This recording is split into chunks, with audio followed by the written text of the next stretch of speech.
mainly the Chief Justice, the Deputy Chief Justice, my lady, my lords. In this matter, I appear with Mr. Emmanuel Bitter and Radi Karora for the Attorney General. From the outset, I would wish to state that the Attorney General has been named as a respondent in petitions number E002, 003, and 007. He has filed a notice of intention not to oppose any of the petition in which he is joined as a party pursuant to Rule 11.2 of the Supreme Court Election Petition Rules 2017, and would wish to declare that the Attorney General is completely neutral on the dispute before this Honorable Court. The Attorney General nevertheless wishes to address this Honorable Court on two issues. The first of the issues are very grave allegations against some members of the National Security Advisory Council by the chairman of IEBC on grounds that they visited the Tallying Center on 15th August 22, from which certain allegations have been made, which I'll come to. The second ground I will address this Honorable Court on is as a matter of public interest on the issue you have raised on issue number 6, which is the interpretation of Article 138(3) and 10.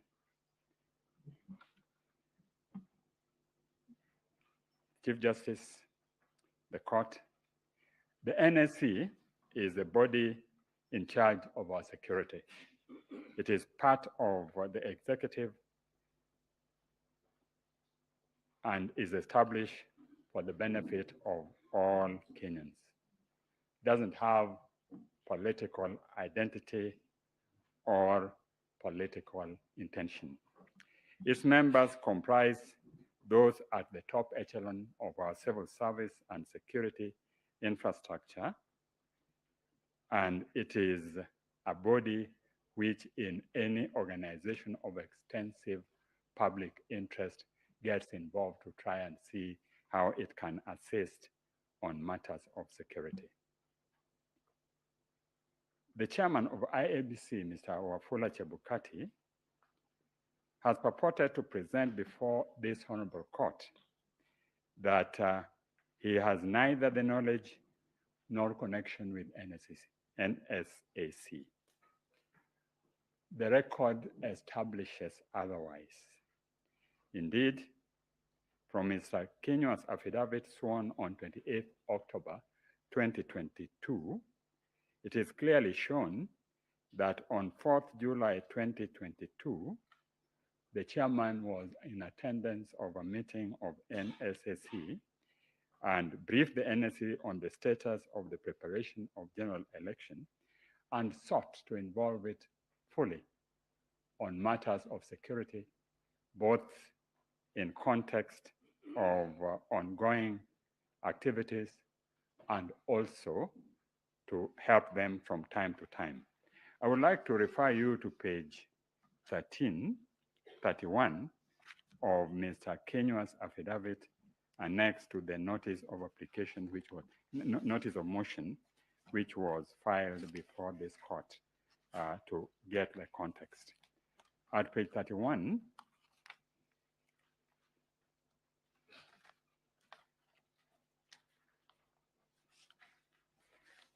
you start from page 29, and there it is shown the remarks which the chairman, Mr. Chebukati, made to NSIC, and then he went out to outline the full infrastructure of what will happen at the elections, agreed on the assistance which was required, and at the end of the meeting at page 31, NSSC reassured IEBC that it will offer necessary support to ensure successful conduct of general election and achieve its constitutional duty.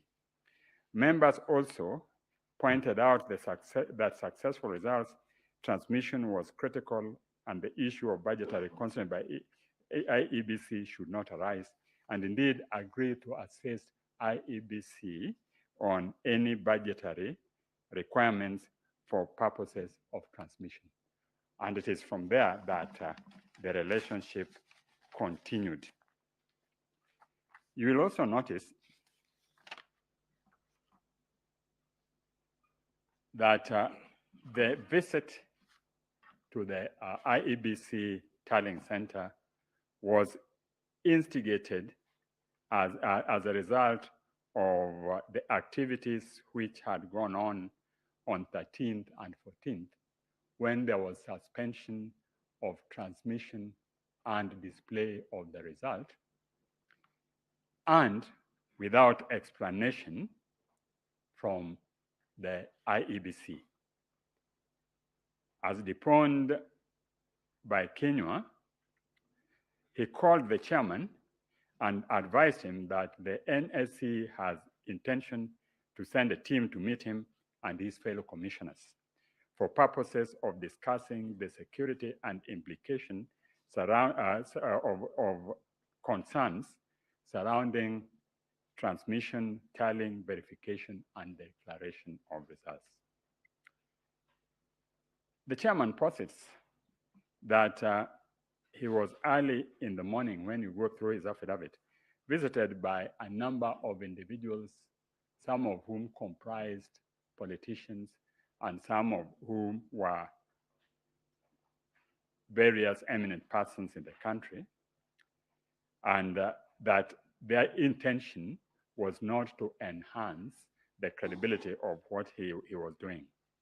But he tries to conflate this with the visit of the NCSC by saying, connecting it to what had happened that night, that further, that at 10 a.m. in the morning, he was informed by Professor Goulier that the team from NLCA had arrived at the tallying center, and he later learned that they had proceeded to the office of Deputy Inspector General of Police.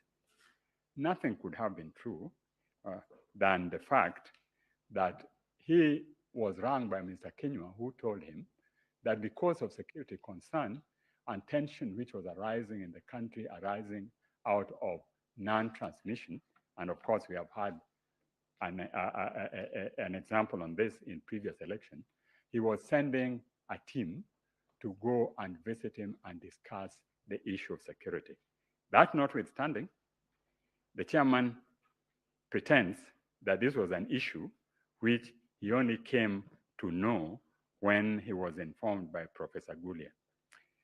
But immediately thereafter, he concedes that he was rang by Mr. Kenywa, but pretends that the call was by Mr. Kenywa to tell him that the team was coming to discuss the succession procedure, which is a matter which, to his knowledge, neither him nor NCSC are involved. The chairman then adopts confess and avoid posture to discredit the mission by conceding that Kenywa indeed called him, but to discuss assumption of office. We know that assumption of office is a process which is statutory, and members of that office had been appointed and are known and are not members of NSAC or persons who went to see him. Further, it could have been stated in the midst of ongoing tension that the NSAC is sending a delegation to discuss assumption of office when the whole country was waiting and tensions were rising. And in fact, there was almost a breakdown at Bomas as these things were going on. The mission was led by Kennedy Kihara, who was the only person who addressed the chairman. The other members didn't speak. And the other commissioners of the other commissioners of IBC, of of NCSAC, Mr. Kennedy Kihara, and the mission was led by Kennedy Kihara, who was the only person who addressed the chairman and the other commissioners of IEBC. Mr. Kennedy Kihara, in his affidavit sworn on 28 February 2022, equally confirms that his whole presentation was to express the need to expedite the process of declaring the results and ensuring transparency in order to avert public anxiety. But the attitude of the chairman is exhibited by the contempt by which he treated this team. They were not met when they came. They managed to find where to wait, but they were kept waiting for 4 hours. Members of a security team in the midst of an election where tension was rising. Having led them, the chairman claims that Mr. Kihara proceeded to caution him, among others, that if IEBC declared the results with Honorable Ruto as the president-elect, chaos would erupt, and that the blood of dead Kenyans will be in their hands. But at this time, they were meeting not in the presence of Mr. Kihara and the chairman. They were all contingent of commissioners and the team from the security who comprised 4 other people. And he is trying to allege that an executive, a top executive of government would have gone and made this declaration in the presence of all these people. This claim is, of course, denied. Mr. Kinyua, as you know, is a top civil servant, is a top professional. And we all know that in civil service, discretion is the promise of valor. I mean, in fact, they're so discreet that even in normal things, they would not dare have the public know it. Curiously, the chairman reported the events which unfolded at the Tallying Center on 15th August to the police, and they filed both an OB and also made a statement. There was no mention at all of this heinous act. There's also not any mention of the visit in any of the numerous statements the chairman made. As is common in the divided house of IEBC, the chairman was supported by 2 commissioners who incidentally also went to the police and made statements, and both also filed an OB, no mention of this incident.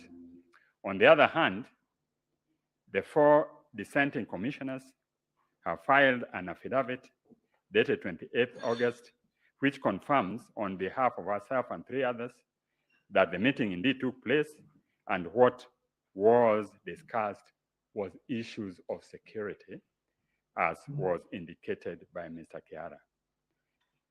The allegations made by the chairman are extremely grave and have irretrievably sullied the conduct of the official concerned, and indeed, if proven, can constitute an offense under Section 12 of the Election Act. The court views such allegations with great gravity. It has been the position of this honorable court that where an election offense is alleged, the evidence should be clear, cogent, certain, and the proof of which the law commands to be beyond reasonable doubt.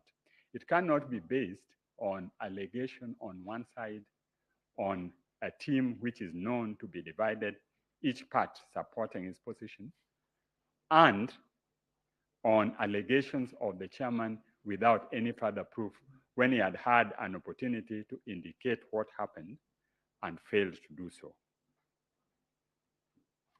In the result, it is my humble submission that the allegation made cannot fly.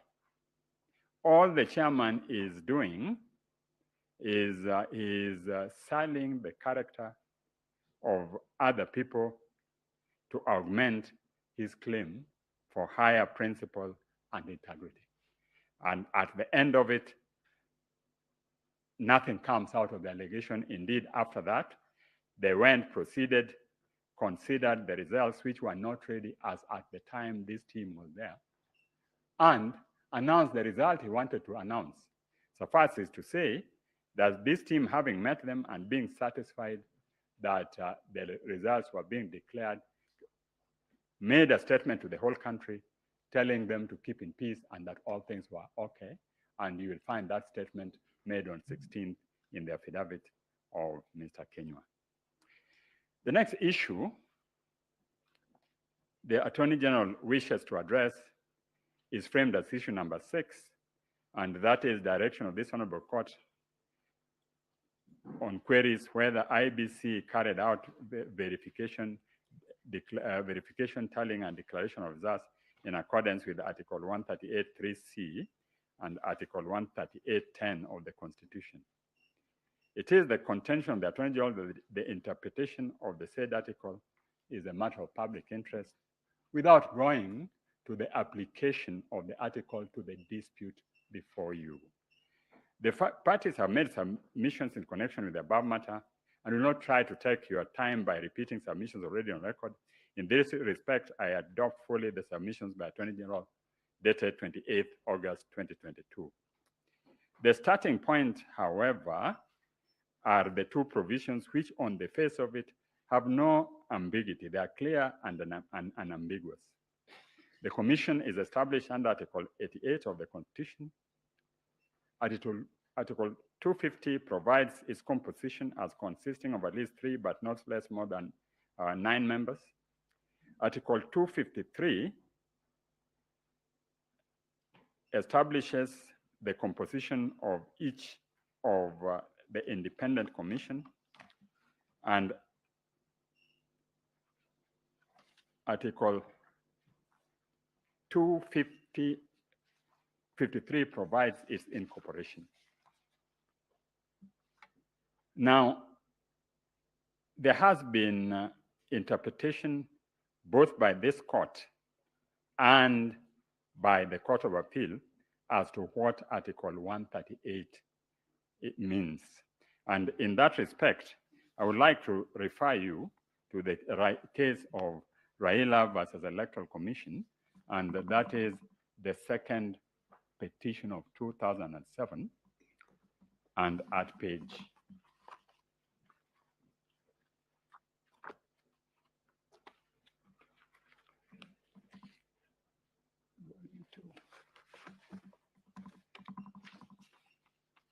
it is starts at page 153. At page 153, this Honorable Court referred to the case of Maina Kiai, and in it, it stated as follows. Clearly, at paragraph 263, clearly this provision in mind, the Court of Appeal in Maina Kiai decision was categorical as it rendered itself. Thus, we are satisfied that this elaborate system, the electronic transmission of the already tabulated results from the polling station contained in the prescribed form, is a critical way of safeguarding the accuracy of the outcome of elections. I do not see how the appellant or any of its officers can vary or even purport to verify those results. Further, the Court of Appeal stated thus, and this is the important one: the appellant, as opposed to his chairperson, upon receipt of prescribed forms containing tabulated results for election of the president electronically, transmitted to it from the near 40,000 polling stations, is required to tally and verify the results. The appellant as opposed to its chairman.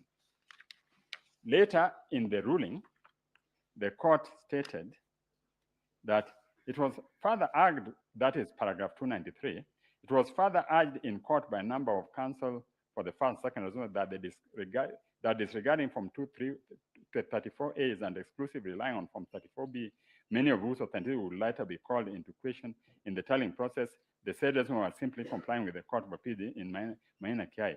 We have already held that we find later nothing in this decision to suggest that by deciding the way it did, the appellate court restrained or barred first respondent from verifying the results from the before declaring them, or that was relieving the former from statutory duty of electronically transmitting the results. What the second respondent was barred from doing by the Court of Appeal and the High Court was to vary, alter, or change the results relayed to National Tallying Center from the polling stations and constituency tallying center under the guise of verifying.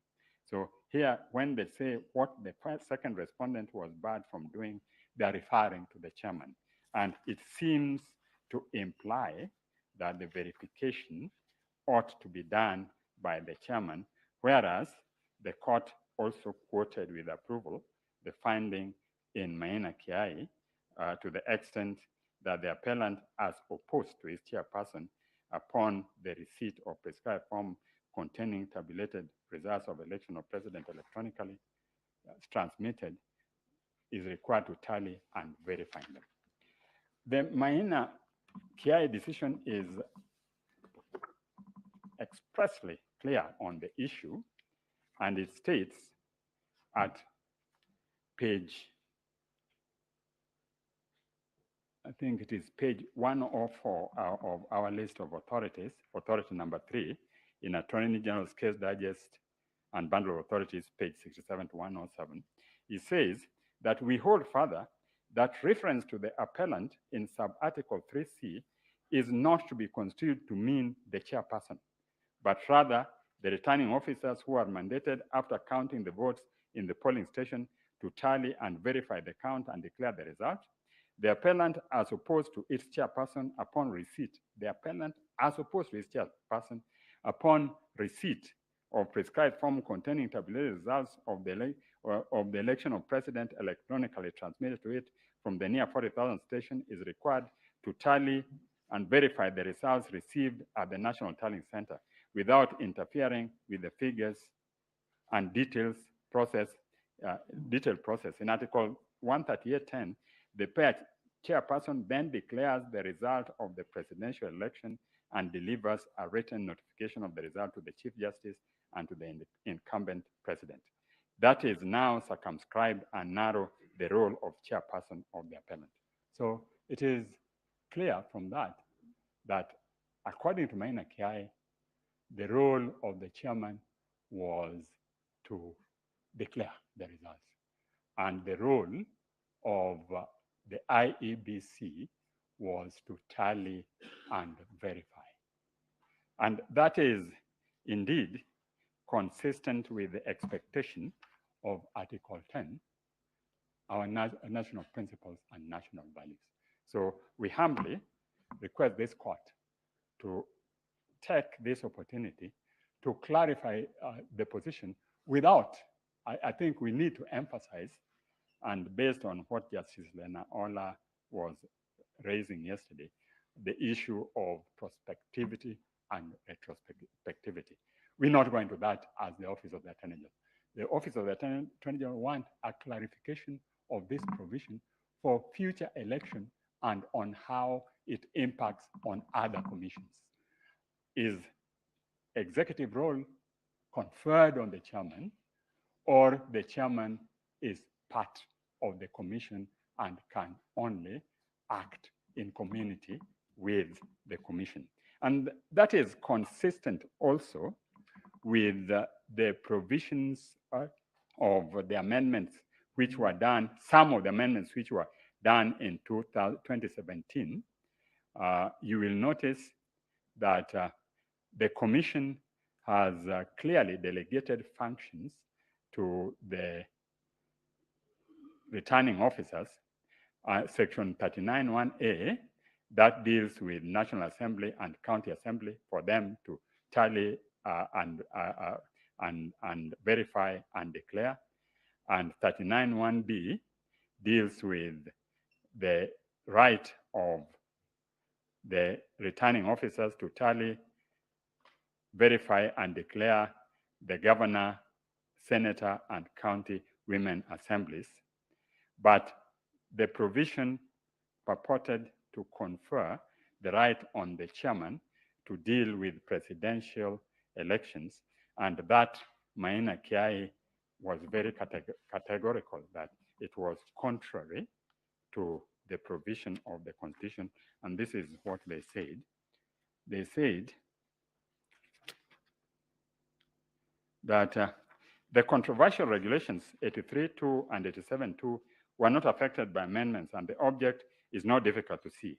The High Court, having found those regulations, that's at page 105, to be inconsistent with the Constitution, it was in bad faith for the appellant to reenact them while pursuing this appeal.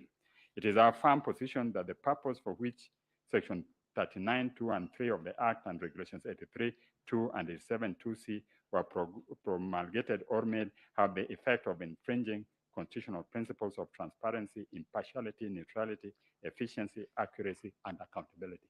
So that was the position of Maina Kiai. Maina Kiai came to this court. The appeal didn't succeed, and therefore it has impliedly been confirmed by this court. So we humbly request your lordships to take this opportunity, and my ladies, to take this opportunity to clarify that position. To go back, in conclusion, to the members of the NSAC, Lord, I would like to humbly submit that these are Kenyans of integrity, highly professional, who have pulled themselves with their bootstraps and reached the echelon of our system. And it would be very unfortunate when it is left for their name to be sullied in the midst of a political context in which they have no interest. In fact, they were merely asked by the NSAC to send a message. A spokesman was appointed who went and sent the message, but they are now being tarred with the brush of having been trying to unconstitutionally alter a process which is sacrosanct and which they have sworn by their oath to protect in assuming their position. That's my humble submission, and I will donate the 3 minutes to the court. Thank you. Thank you very much. The 3 minutes and 16 seconds are welcome. Thank you. Yes. Mr. Ngatia?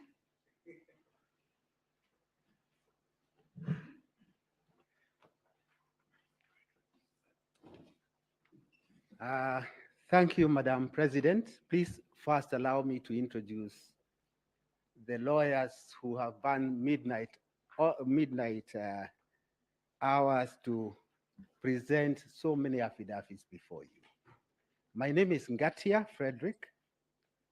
I'm assisted by the following lawyers: Mr. Kirago Kimani, Senior Counsel; Mr. Kioko Kilukumi, Senior Counsel; Professor Kithuri Kindiki; Mr. Katwa Kigen; Dr. Muthomi Thionkulu; Dr. Linda Musumba; Professor Kivuva Kibwana; Mr. Elias Mutuma; Melissa Ngania, who I had the opportunity to present a matter in 2017 with her; Mr. Mwanza Ombati; Mr. Kipchumba Mokomen; Mr. Benson Milimo; Mr. Wilfred Nyamo Mati; Mr. Edward Mureu; Mr. Hilary Sigei; Madam Monica Nyogutu;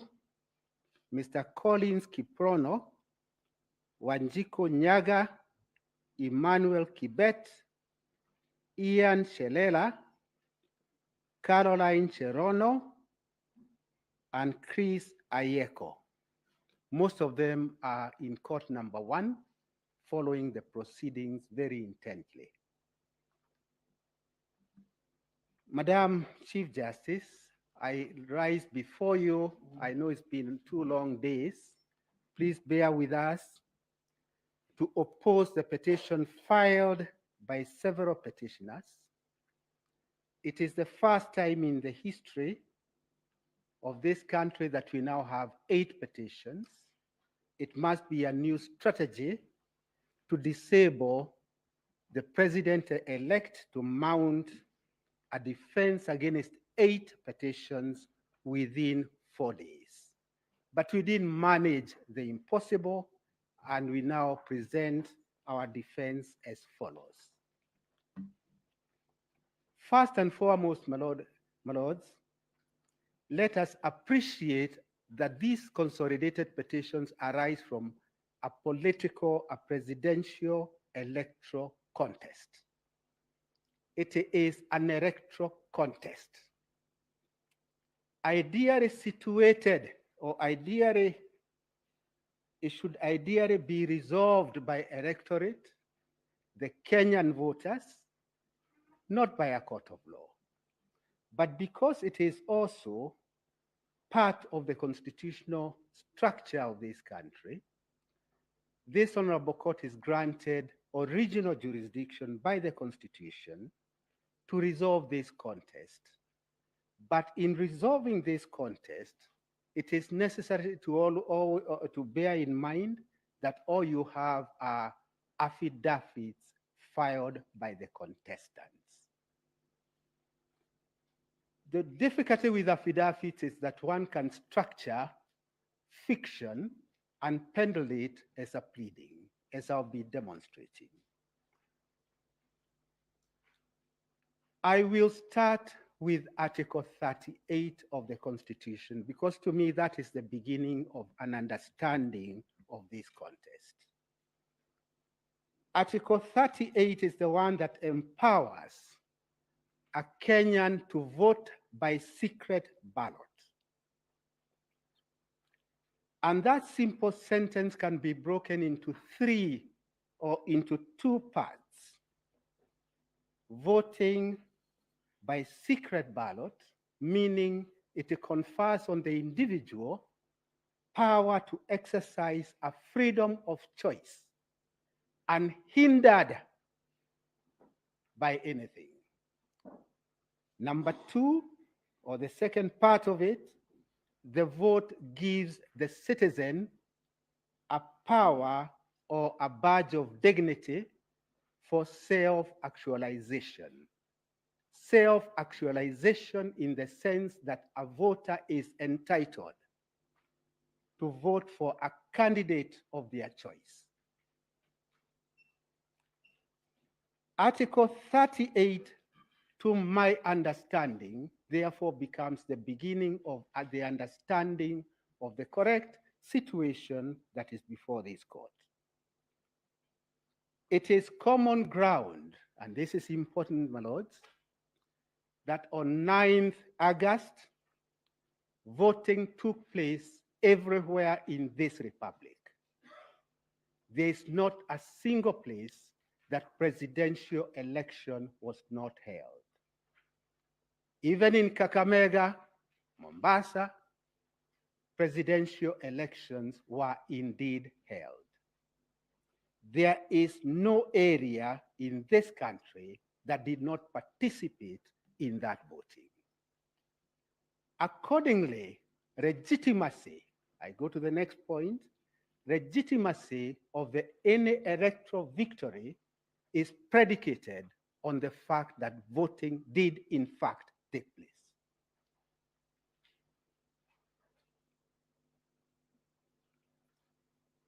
From Article 38, one then goes to Chapter 7 of the Constitution, from Articles 31, going all the way to Article 81, going to 87, which donates a power to Parliament to legislate on elections.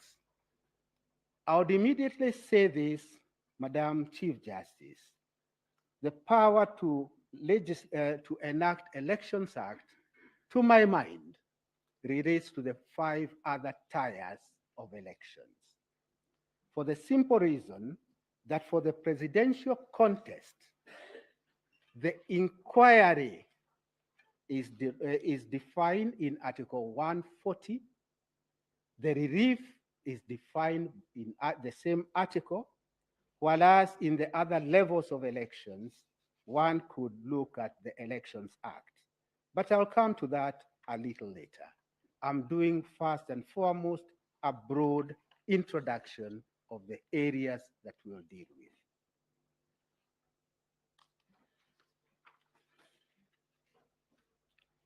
As I indicated, the scope of inquiry of a presidential contest is defined in Article 140. Before you are 8 petitions. They have mutated. Now there are 7. Oh, very well. Thank you. They have mutated to a large extent, particularly the primary petition. But my request at this early stage is this, that when you retire to consider your judgment, please carry out some surgery, see the mutations which have been added, remove them so that you are left with the original inquiry under Article 140. Why it is necessary to do so is because other things have been infused in this inquiry, like who is to be punished, who is to be castigated. Those are not matters that can be dealt with within the purview, limited purview of Article 140. As a matter of fact, when we argued Raila 1 in 2013, this apex court said a petition under Article 140 should be, I quote, concise, precise, and well-focused. Well-focused. It cannot be a meandering, never-ending saga involving other persons other than the inquiry which is specified in Article 140. As I indicated, since elections were held everywhere, that legitimacy then translates to the following. The people of Kenya did express their sovereign will. They did express that on 9th, and what is now under inquiry is whether that sovereign will by the 14 million Kenyans is to stand unhindered, or whether this court would consider any other remedy other than upholding the sovereign will of the voters. Madam Chief Justice, just barely 2 years ago, Ghana was in the same position that this court is in. They held their elections. A presidential candidate went to the Supreme Court. Identical complaints were made. Complaint number 1, ballot stuffing. Complaint number 2, votes ought to have included rejected votes. Identical with the complaint before you. Complaint number 3, the chair lady was not being fair to the losing candidate. Identical things. And what is now happening in this new space is that we are all getting the drafting skills of our colleagues in other jurisdictions. Dumping and staging, we learned of it in America not too long ago. It is now before you. Ghana, 2 years ago, had identical complaints with the complaints which are before you. I pause before I go to the Ghanaian way of resolving this dispute to acknowledge my good friend,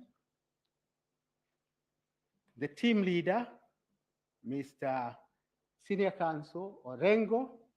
He started by saying his case is not based on conspiracy. And he had to do that disclaimer for a good reason. It is the reason that, other than conspiracy, there is no case. And I'll come back to that in a moment. I go back to Ghana. Ghana considered all the evidence that was adduced, and the Ghanaian Supreme Court came to this conclusion that the work of the court in a contest of this kind is to look for a substantive truth. I underline the words substantive truth of the elections. Look for the substantive truth of the elections. That's their Ghanaian approach. Then if you look at you are able to ascertain the substantive truth of the election, then the next very important values, they call them values, is to try to get finality and stability. Substantive truth of the elections. Next layer, finality and stability. Why is there need for finality and stability? The whole purpose of these elections is actually to underscore our democracy, to have a government in place for the next 5 years, and then we'll have yet another round of seeking the voters' validation of who will form government. I emphasize the finality and stability because at the end of this contest, what will be bothering this honorable court, if I dare say so, it is what are the reliefs to be given. Elections are carried out by our good Kenyans. I said in 2013, I repeat it again, we are unable to inculcate amongst ourselves the culture of accepting the electoral results. We are just unable to do that. Maybe it is in our psyche, maybe it's in our makeup, but we are unable to do that. Because we are unable to do that, we must then come to this honorable court to try and resolve that dispute in a very unfair way, because the dispute ought to have been resolved by the electorate. In my submission, when you look at this case, devoid of lawyers' arguments, you find it is based on certain planks. Plank number 1, Form 34A was hijacked mid-air, altered, votes from one candidate, losing candidate petitioner, removed, added to the votes of respondent number 1. That is a major plank of it. The easiest way to look at it, because I do not have the ability of Mr. Mahat, who dealt with technology, is to look at it from a point of logic or the antithesis. The antithesis being this: if that is true, from a point of logic, show us one Form 34A in the public portal, because that is where ultimately it landed, which differs with the hard copy at the polling station. Show us only one. Or show us a ballot box that people from outer space came and voted into, stuffed into it, and then all this hijacking in midair took place. There's no such evidence. And why there's no such evidence is because that is the work of fiction. Work of fiction, not just conspiracy, but work of fiction. In my submission, therefore, amongst the many things this court is now being called upon to do, is to find a way of moderating, I use the word moderating now in the correct sense, the excesses in the political contestants. Excesses such as imagining that this Supreme Court can now take over the role of voters and do a court coronation of any candidate. That would be a heresy. I will be dealing with the reliefs much later. I'm just doing a broad outline. And the next broad outline I would wish to do is to indicate to this Honorable Court that the orders sought in the primary petition, apart from being contradictory, would take this country to a constitutional crisis. We now have the incumbent in office with the limitations in Article 134. Limitations which are set or cast in stone by the Constitution. The incumbent in office cannot even appoint anybody to take over from any of the public officers being vilified before you. If, for example, and I say for example guardedly, this Honorable Court were to even countenance anything other than stability and finality, then a constitutional crisis would be triggered because the petitioner has repeatedly said he will not participate in an election held by IEBC under the chairmanship of Chebukati. We have adduced that evidence in the replying affidavit sworn by the first respondent. That replying affidavit is before you. It was filed on 26th August. We have attached a clip of that discussion. It's in an affidavit by Samuel Gezae of the same date, 26th August, and all those are matters that are before you. Since the petitioner will not participate in a fresh election, does not want to accept defeat, then what does he offer? What is the solution he offers? The solution he offers is that there be an election presided over by the vice chair lady of IEBC.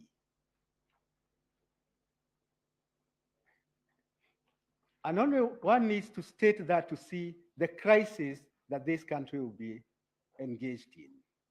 It will be a crisis of monumental nature, a crisis that I do not think that you would want to play with that kind of fire, because it will be fire upon fire. In my submission, therefore, I would request this Honorable Court, as we begin our submissions, to bear in mind how Ghana resolved an identical situation by, number one, looking for the substantive truth, and then immediately that should trigger a relief which is finality and stability. If this Honorable Court were to do that, I see a future for us.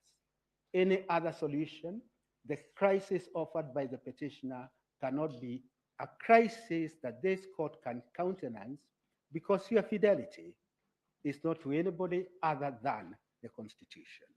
Since your fidelity is to the Constitution, I dare say, then the reliefs that you could consider are the reliefs within the constitutional structure of this republic. With those comments, Madam Chief Justice, allow me to invite the first counsel to present, who is my good friend, Mr. Katwa Kigen.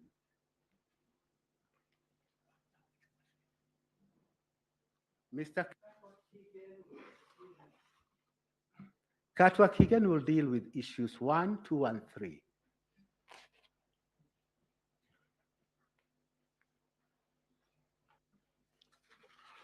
May it please, Madam President, my ladies,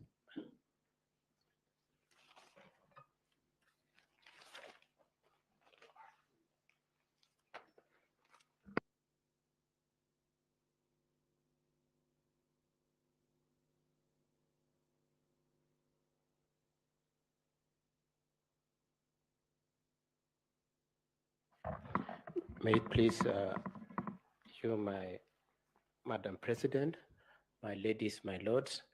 My name is Katwa Kigen. I propose to deal with issue number 1, 2, and 3.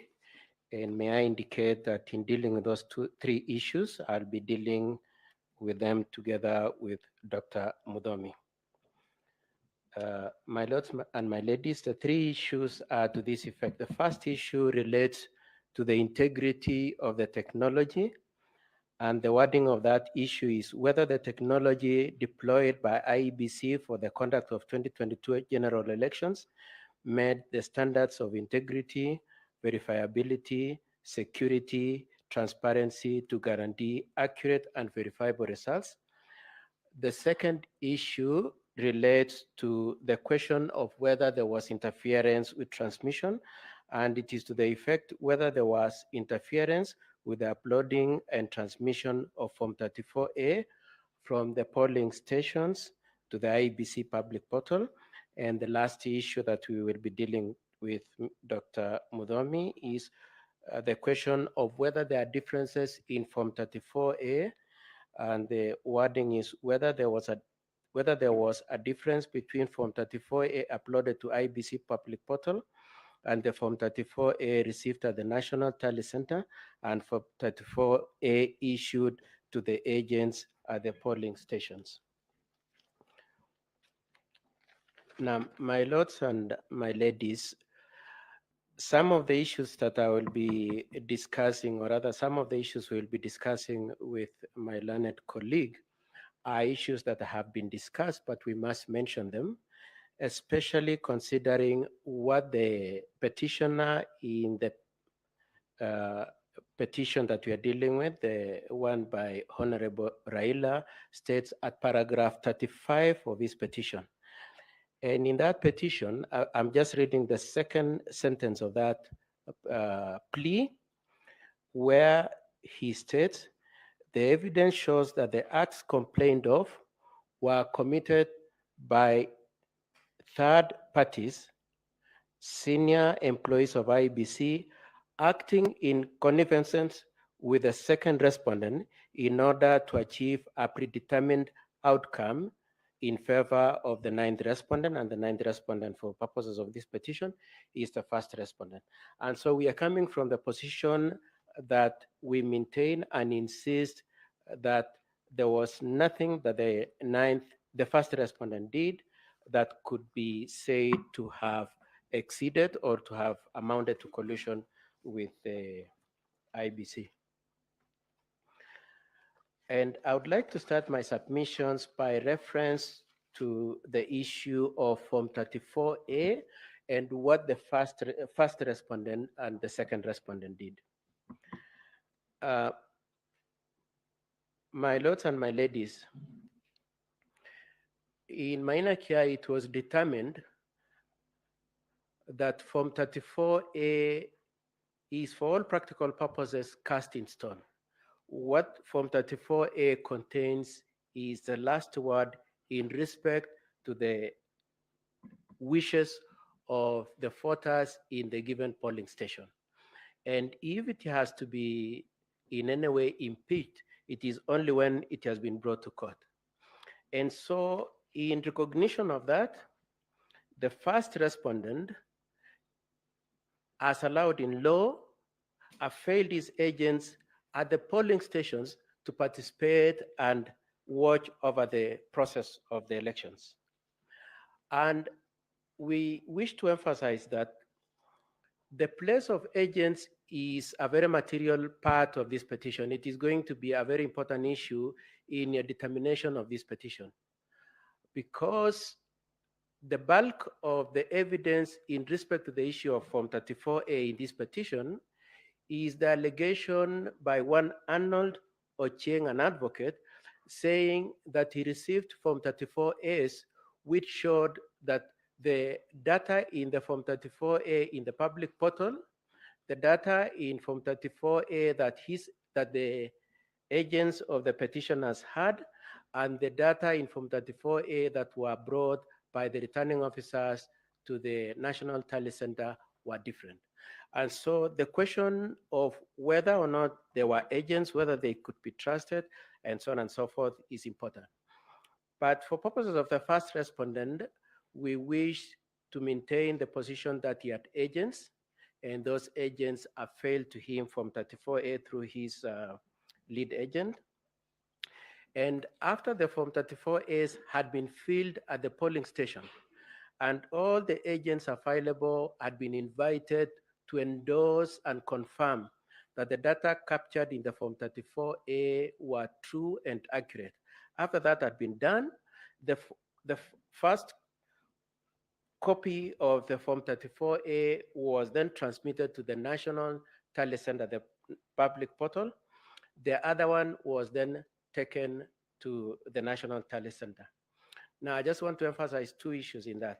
One is that both the parties for the petitioner and the parties for the first respondent had a chance to participate. The second thing I wish to emphasize, my lords and my ladies, is that in the entirety of the petition, none of the Form 34As at the point of the polling stations have been presented as having been challenged at any point. So that then the irresistible conclusion that should be made from the point at which the Form 34A originates is that those Form 34As represented an accurate state of affairs at the polling station, both in terms of data and in terms of the integrity of the process of voting and the counting of the votes. And as I said, then the Form 34As find their way to the National Tally Center, both in terms of transmission and the physical delivery by the returning officer. Again, agents for both parties were given a chance, and as allowed in law, the first respondent made sure that he had representation of his agents and has presented some of those agents to vindicate and verify that the data that was eventually verified at the National Tally Center were the accurate data of what happened at the polling station and passed on to the National Tally Center.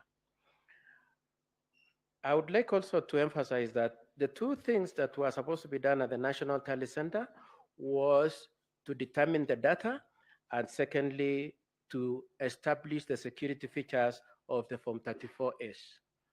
Having said that, my lords and my ladies, and considering that especially at issue number 3, your attention is on the propriety and the integrity of Form 34A, I must submit that the petitioners have not adduced any evidence of any challenge of any Form 34A at any point in the national tally.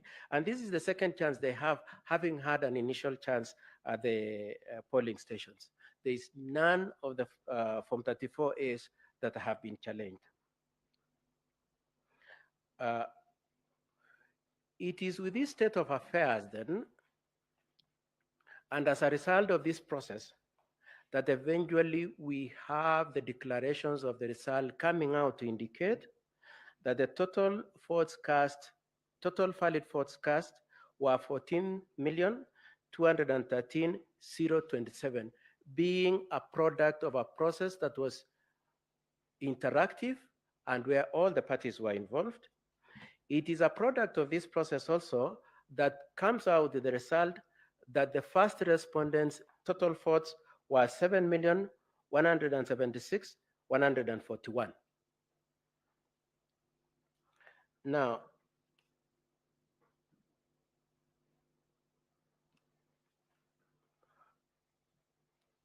the process of verification of the Form 34As before they were transposed to Form 34C is a process that took 6 days. And over the period, all the 6 days, my lords and my ladies, as I already indicated, there was no objection to the verification of the Form 34S. It is our submission, my lords and my ladies, that the petitioner, through his agents, were happy with the process up to the last minute when the tallies were done, and it reflected a win for a party other than the one they wished. So that the reluctance and even this petition is based on objection as to who the Kenyans had wished to be their president. Having said that, then I would like to move on to the main party who has challenged Form 34A. The witness the petitioner has brought for purposes of challenging Form 34A, being one Mr. Arnold Ochieng, and especially all the respondents have referred to him. Probably I shouldn't miss the opportunity to mention that Arnold Ochieng is an advocate. And some of the criticism we have about his affidavit and what it contains is to be looked at with the higher regard of the fact that being a lawyer, he should know more. One, my lords, he has sworn the affidavit and attached Form 34As when in his affidavit he acknowledges he was not an agent at any point. And so it brings in the point that that affidavit and what he says is hearsay. Number two, he produces about 20 Form 34As, and in all of them, he does not mention the agent who gave him. He does not say, I received. He says this Form 34A is defective because it has data that is at variance with the public portal. It is at variance with Form 34A that was brought to the National Tally Center. But he does not say at any point which of the agents gave him that Form 34A. Number three, he brings the Form 34As and says they were given to him in terms of either photocopies or photographs from the agents who were on the ground because he was not there. But he does not produce a certificate of electronic evidence to show that those agents have confirmed that indeed this Form 34A was properly generated and is capable of being treated as evidence of any property value in the consideration of your case, of this case, sorry. And lastly, my lords and my ladies, Mr. Ochieng then certifies that these Form 34As that I'm producing, having skipped, of course, certification from the point of agents, he does a certificate himself saying this Form 34As that he's presenting to court meets the criteria required by Section 106 of the Evidence Act, the electronic evidence. That certificate, my lords and my ladies, says it is a certification of a production of a video, when in fact the attachment he produces are Form 34A. And so, my lords and my ladies, in considering that item number 3, the issue number 3, we pray that you take into account that the principal witness on that issue of Form 34A has adduced absolutely nothing in support of the petitioner's case. In firstly, my lords and my ladies, on our part as the first and second respondents, and similar to what the third and the fourth respondent did, was to pick the Form 34As that the petitioner had brought and said they demonstrate that the Form 34As lacked integrity. And then we went to those polling stations and asked the agents and the presiding officers in those polling stations to confirm to us what they know about the Form 34As that Arnold had brought to this court. And my lords and my ladies will see that we have attached over 6 affidavits from the agents, and each of them say each of those forms were falsified. And I'm using the words falsified to be polite about the issue.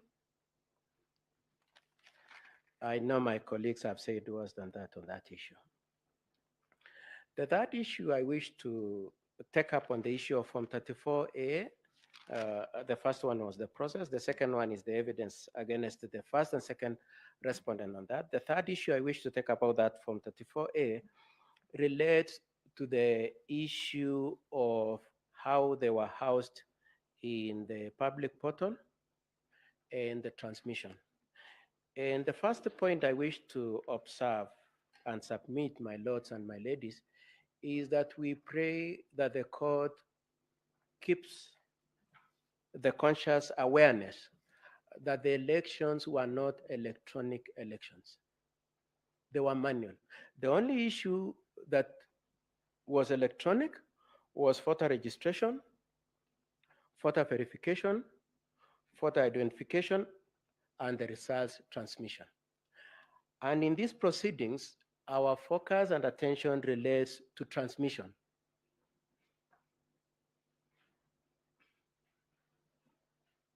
Having said that then, my lords and my ladies, we pray that the court takes in on board the point that is made in Section 39 of the Elections Act, Section 39 1F, and the decision of this court in Odinga 2013, paragraph 237. At Section 39, it is indicated that the propriety of the election process will not be defeated by reason of results transmission.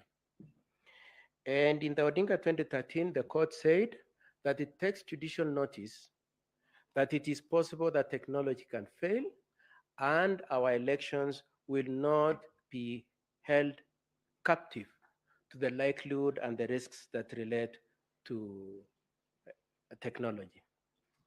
Now, my lords, we would like them to submit to this effect that assuming for argument's sake, it is true that there were any deficiencies or any defects in the process of the transmission of the results, it is our submission that that did not impeach the elections, because eventually the election and the results were declared based on the hard copies that were brought by the returning officers from the constituencies. They were not based on the portal, that the portal is meant for comfort, for transparency, for accountability. It is not meant to represent the accurate and the true results. It is the hard copy that is taken to the National Tally Center for purposes of verification in terms of data and for security features. Two last issues on that issue, my lords and my ladies. The first one, my lords and my ladies, is we pray that in reflecting on this issue of Form 34As and the alleged discrepancies and improprieties, you do note that the petitioners do not point out the variances that they are alleging exist. But most importantly, they do not come up with their own tally. They are saying the results that I just read a few minutes ago, that is 14,213,027 being the total valid votes cast, and the 7,176,141 in favor of the first respondent are inaccurate. They say that. However, they do not come forward and say this is the correct tally and it is based on what. And we pray that you take that on board in considering that issue. With that, my lords and my ladies, I submit that the petitioners have failed to discharge their burden of proof, which is above balance of probabilities, to demonstrate that indeed there was any deficiency or defect in Form 34A or in their transmission, and I adopt the submissions made by my colleagues, especially for IEBC. The second issue I wish to address, my lords and my ladies,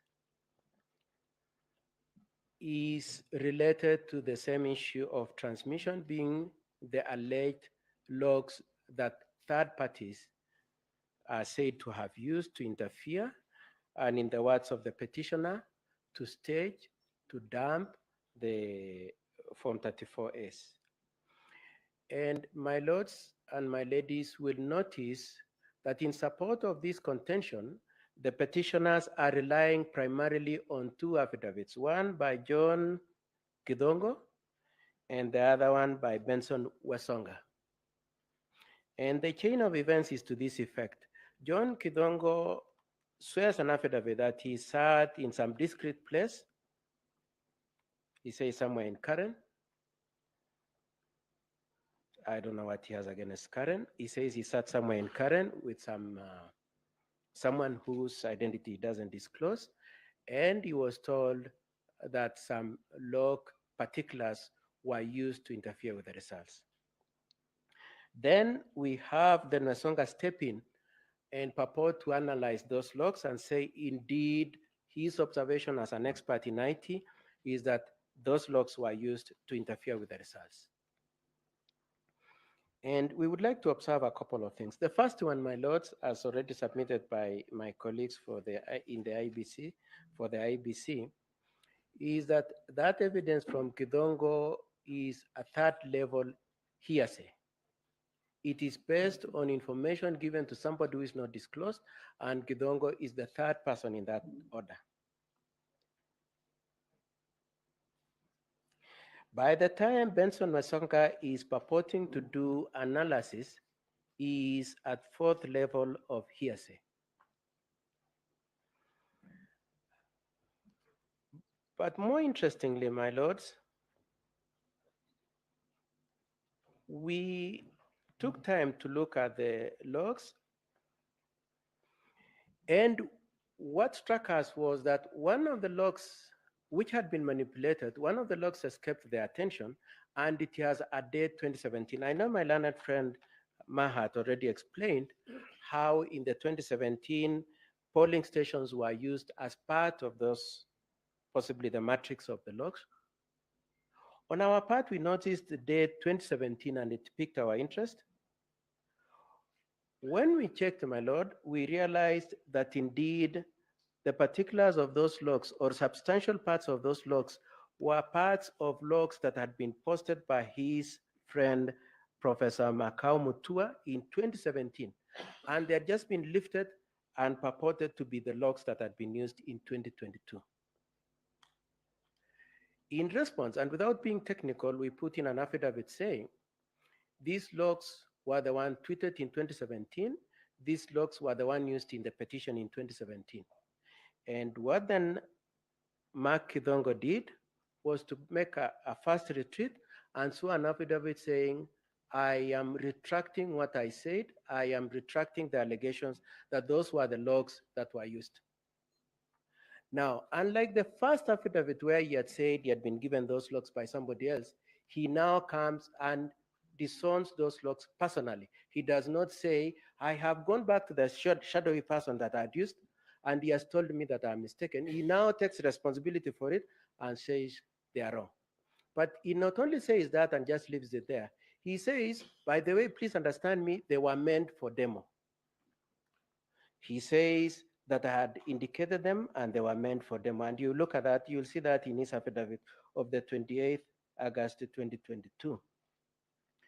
Now, my lords, more importantly for our petition, more importantly for our response to the petition, is that those are the only logs that had been presented for purposes, in terms of logs, those were the only logs that had been presented for purposes of challenging this petition, these elections.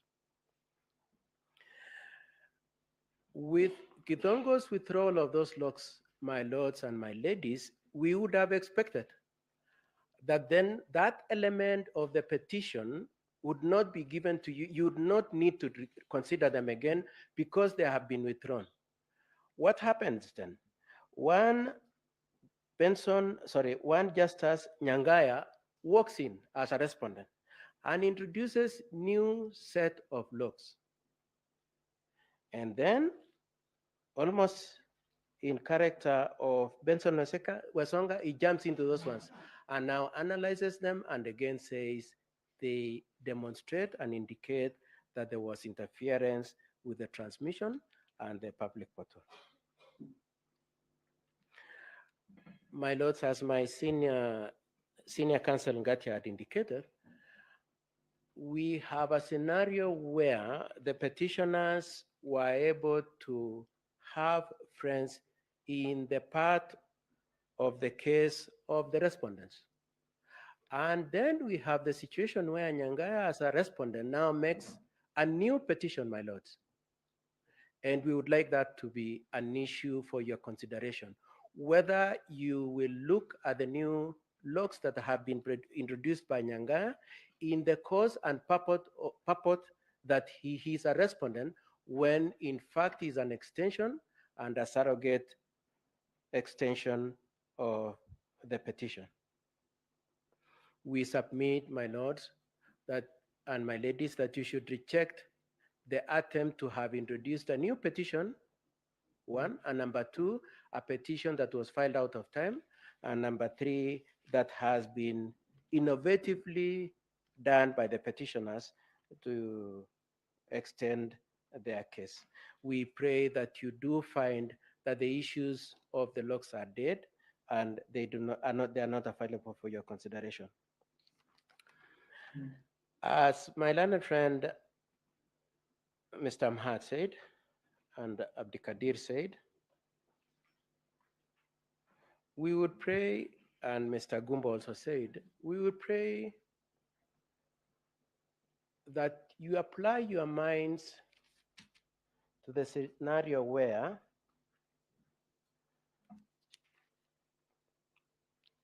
parties come and present to you petitions purporting them to be well-founded when in fact they are based on falsehoods, my lords. And my lords, we challenge you to exercise your capacity to be annoyed at this kind of a conduct. Lastly, my lords and my ladies, I have been instructed to also say something about the arguments made by my friend Omutata in petition number 7, in which he argues that the data shows that indeed none of the contestants achieved more than 50+1. And I just want to say three things, my lords and my ladies. Number one is that Omutata, in paragraph 14 of his petition says the 65.4% that he's using was picked on the 9th of August 2022. My lords, as Maha had already explained, that figure kept changing, as by close of day on the 9th of August, it had changed to 64.6, and by close of all the data, it was 64.7. My lords, he used a percentage that was not static, but was moving. The second thing, my lords, is that he used the wrong denominator. He calculated his data using the total registered voters as opposed to total registered voters in respect to the KIMs that had reported their data. And I think Mr. Maha had already explained that very well. And for all those reasons, my Lord, we pray that you do not come to any temptation that indeed the 9th respondent did not achieve 50+1, but indeed to adopt the calculations as done by IEBC. Thank you very much, my lords. I pray and request to cede ground to my friend, Dr. Thiongolo.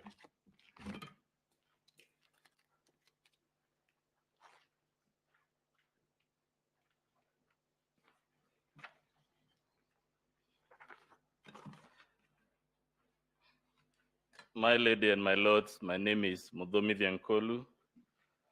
My senior started addressing you on the fictional aspects of the case before you, and I'll focus on showing you why it is fiction.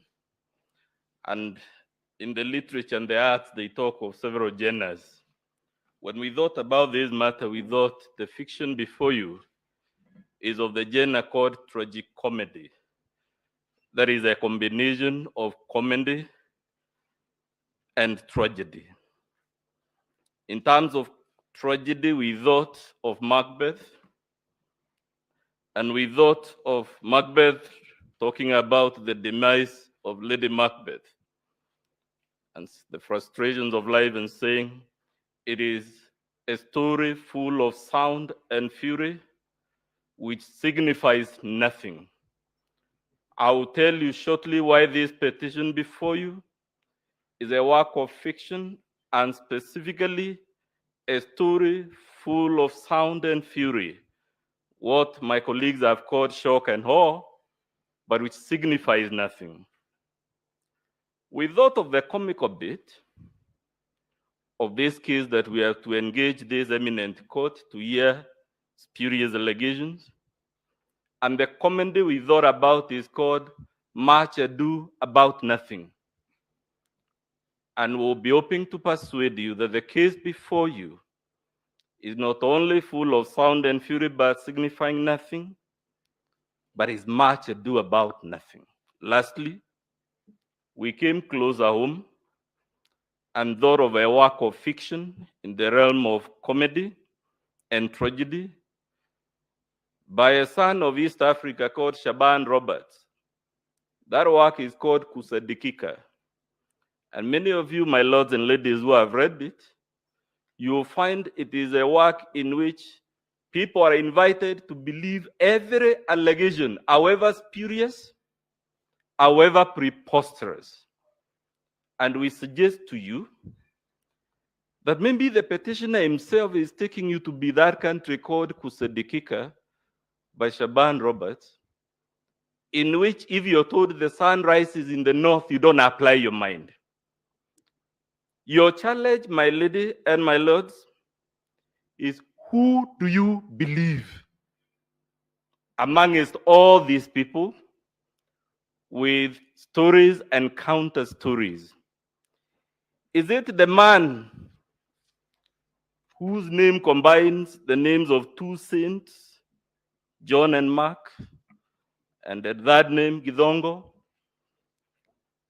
who was head of ethics in this country, but has the audacity to produce before you forged logs? And when he is called out, instead of profusely apologizing, he says you yet another affidavit full of ifs and buts. Is it Arnold Ochieng Oginga, advocate of the High Court of Kenya? A learned man, to be fair, but who produced to you documents that were disowned by all the presiding officers, and documents he hasn't told you where he has found them, and which my classmate Mr. Mahat was able to show you have actually been doctored to fit into the narrative of the fiction? Or, my lord, are you going to believe Githongo when he tells you that the undisclosed man was demonstrating to him a Form 34A for governor, even though we all know the results for governor are not streamed on the public portal? Or, my lord, are we going to believe the four commissioners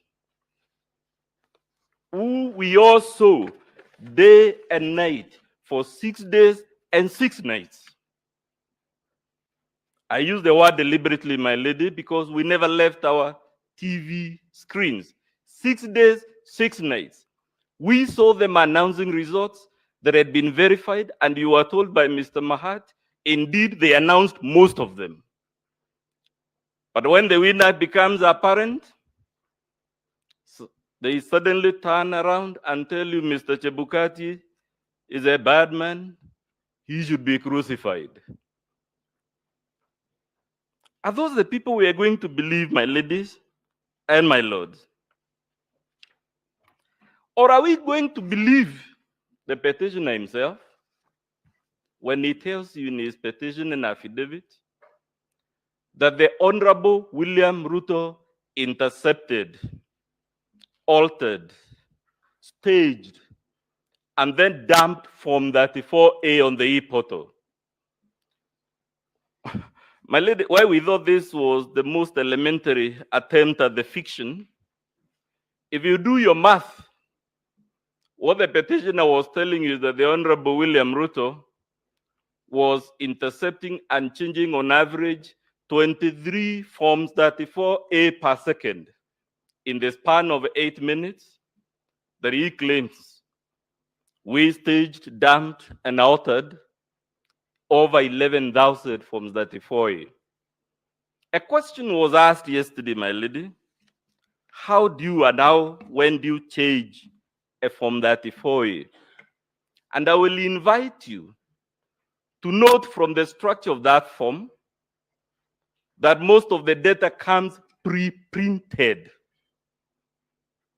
The name of the polling station is pre-printed, the serial number. So the only things you would alter on that form are actually the things written by hand either by the presiding officer or by the agents or the deputy presiding officer. 3 clusters of people. In the event there are 4 agents, we are talking handwritings of about 7 people. And you're being told the Honorable William Ruto had the capacity to intercept these forms, 11,000 of them in 8 minutes, and alter them. It is in the realm of fiction. And I suggest perhaps politicians should stick to politics and leave fiction to artists. Or are you going to believe, my lady, when you're told that the Honorable William Ruto had this young man with a laptop at the National Tallying Center, and that this is the laptop he was using to do these things called dumping, staging, and whatever not? I think we may have our own views about various citizens, my lady and my lords, but I am struggling to understand who is this fraudster that would walk to a laptop not in some remote place, some inaccessible place where all he has is the network, but he would go to the National Tallying Center with a laptop, and the only reason he has that laptop is to intercept results in the full glare of our TV cameras, in the full glare of all those security men and women that are in that tallying center, under the eagle eye of all the agents. It is simply spurious.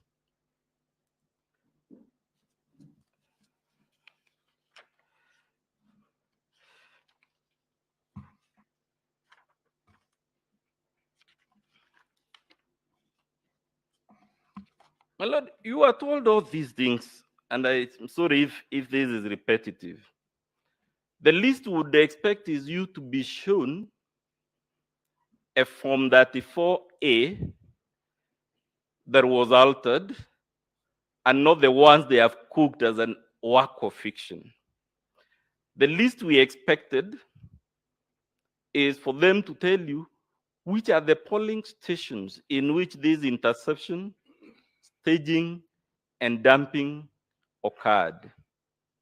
In short, my duty, my lady and my lords, is to tell you, even if you are to look at this case with your most magnanimous and generous set of eyes, even if you are to be as benevolent as Father Christmas, the verdict you would return is that this case before you is a story full of sound and fury, but which signifies nothing. The case before you is much ado about nothing, and you must tell the petitioner, this is not the Supreme Court of the Republic of Kusadikika. It is the Supreme Court of the Republic of Kenya. It is to be expected that when you move this solemn court, you don't put us in exercises that leave other civilizations wondering why we have to waste the time of the Supreme Court, or God forbid, even the small claims court, dealing with allegations of the type before you, which cannot be believed even by the most gullible person. Let the works of fiction be left to Hale Grissom, James Adliches, James Bond. This is a solemn platform. I regret and I pity all of us that we came to deal with such a spurious matter. Thank you very much.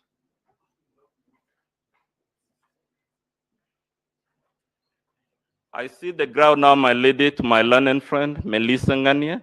She'll take over on issue number 4 and 5.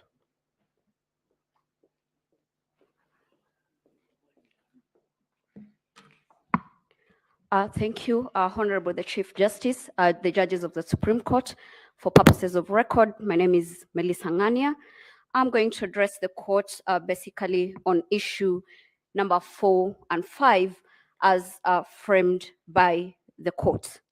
The cornerstone and the grievance of the petitioners in regards to the two issues, number 4 and 5, is the question of the postponement of the gubernatorial elections, as well as the variance of votes within the elective positions.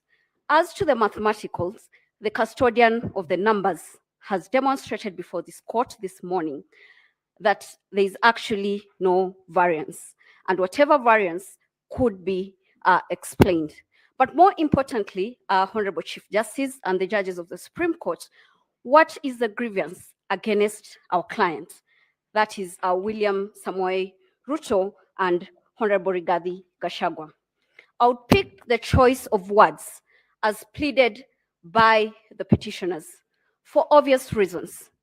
This is an election petition, a presidential election petition that has the crust of proving its standard to the required well laid down principles in law. Now, this is what one Celestine Anyango tells us. She tells us that the grievance against my client is that a pattern throughout the country where the 9 respondents appears to benefit from a fraudulent paddling of votes in violation of the law. They are not sure of that. They've not laid a credible tangent evidence as to the paddling of that votes to the benefit of our clients in this respect to warrant this court to annul the elections as conducted. But what is more disturbing is the position of the Kenyan voter. As laid down by my senior counsel, Fred Ngatia, that is to be found under Article 38 of the Constitution. But more importantly, we have a history as a country. We are a country that has been privileged to legislate on each and every issue that has been litigated before these courts. We are a country that even legislates on the time between which a president should be sworn in office, for obvious reasons, because of the history that has culminated around our electoral law jurisprudence. Now, the appreciation of the cornerstone of Article 38 then would seek refuge in the Constitution of Kenya Review Commission. This court, in the famous BBI case, categorically stated the history behind our constitutional making process. I'll not wish to regurgitate the same, but I'll beg the court, when you retire to write your judgment, to adopt your paragraph of that decision, paragraph 415 to 441 in that respect. Again, Honorable Chief Justice and members of the Supreme Court, judges of the Supreme Court, then what culminated to the Article 38 of the Constitution? In the final review, for us to get the gist of the Kenyan voter, because all that we are trying to help this court to realize is that what was the will of the Kenyan voter as expressed in Form 34A. And the Kenyan voters said what they wanted, and that is to be found under page 51 to 52 of that report. Now, coming to my submissions and Article 38 in that respect, their views were finally codified in our Constitution under Article 38 in that respect. For purposes of emphasis and so that we do not lose the trajectory of the Kenyan voter, this is what Article 38, Clause 3 says. Every adult citizen has the right without unreasonable restrictions. That is the underlying word. The Kenyan voter wants to vote without unreasonable restrictions, to vote by secret ballot in any election or referendum. What we've been told is that there has been the restrictions of postponement of gubernatorial elections. There have been the restrictions of what happened in Bomas. A Kenyan voter is not interested in that. They want their vote to be traced and traced with the precision that is required. How then do you trace the vote in that respect? Form 34A becomes crystal clear. The petitioners have not challenged Form 34A in that respect, so that the votes that were cast and tabulated in that respect remain unchallenged. And where they have challenged, we have demonstrated before this court that it is unfounded, it is based on generalization, and it is based on conjecture. It cannot stand the test of what a Kenyan voter would want. More importantly, also, Honorable Chief Justice and members of the Supreme Court, is that how then do you establish at the polling stations? Because the problem that we are having is that there are no agents who have demonstrated any problem with the voting at the polling station. Regulation 81 of the Election General Regulations provide what should happen after the voting has been conducted. That is, the valid votes to be put together, the rejected votes, unused ballots, and counterfolds. They are to be preserved for an election court. Nowhere have we been told that none of that happened, or that there was a problem with whatever happened at the polling sessions. Honorable Chief Justice and judges of the Supreme Court, Justice Njoki Nugu in 2017, in her dissenting opinion, had this to say, that agents are very important part of the electoral process. These are the agents of the different presidential candidates.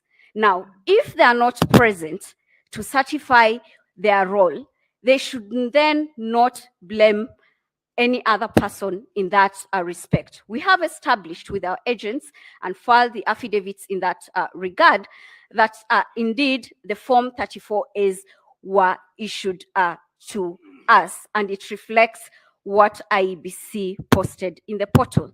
The petitioners have not discharged that burden. They cannot now come back and say that they would want to challenge an election by failing to do that which they are required in law to do. What has happened? We've been told a lot of stories. We have 8 petitions, all trying to explain a lot of things. In my concluding remarks, I'll seek refuge in the Holy Book. In Proverbs 10:19, it tells us this: when words are many, sin is not absent, but he who holds his tongue is wise. They've had to use 8 petitions to say what they want to say. In those abundant words, then sin cannot be lost in that respect. It will be my humble prayer that the petitions before this honorable court be dismissed. I'll take this opportunity to welcome my learned senior, Professor Kithure Kindiki, to address you on the 6th issue. I'm most obliged.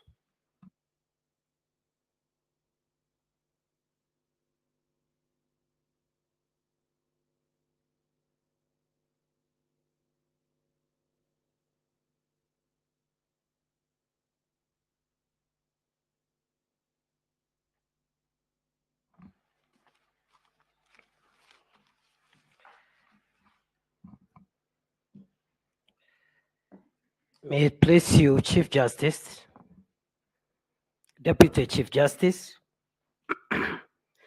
judges of the Supreme Court.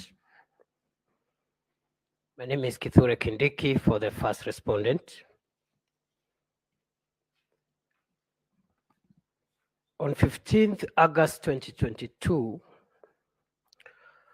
a mob of people, including people holding senior positions as state officers,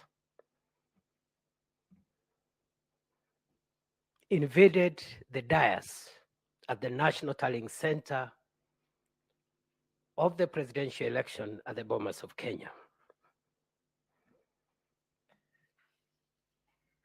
In what I regard as a very, very orchestrated and clear attempt to interfere with the powers of the IEBC to declare the presidential results following the verification and tallying of those results. As a result, chaos erupted. Several IEBC commissioners, staff, and other people who were lawfully at the tallying center were seriously injured. To date, nobody has been asked even to write a statement on what happened on that day. Today, no investigations whatsoever have been made by the agencies of state which should be doing this. And to date, this heinous and frontal attack on our democracy remains unresolved, and the perpetrators are marauding around the country, and some of them are in this courtroom. Chief Justice, judges of the Supreme Court, the events on that fateful day mirror what, in our respectful view, took place on January 6, 2021, when a rowdy gang of violent protesters laid siege on Capitol building in Washington, D.C., in the United States of America, following the spectacular defeat of Donald Trump as president of that country in the 2020 election. The chronology of events of that day, the day our country was shamed in the eyes and in the presence of diplomats from all over the world, local and international press. The events are detailed in the affidavit of Mr. Wafula Chebukati, a gallant son of Kenya. That affidavit is before this court and is dated 26th August 2022, particularly paragraphs 58 to 75. This has been corroborated, my lords, my ladies, by the affidavit of Professor Abdi Gulie and Boya Mulu, the affidavit of Boya Mulu, both of which are before this court, and the relevant parts are paragraph 17 to 37 and paragraphs 9 to 10, respectively.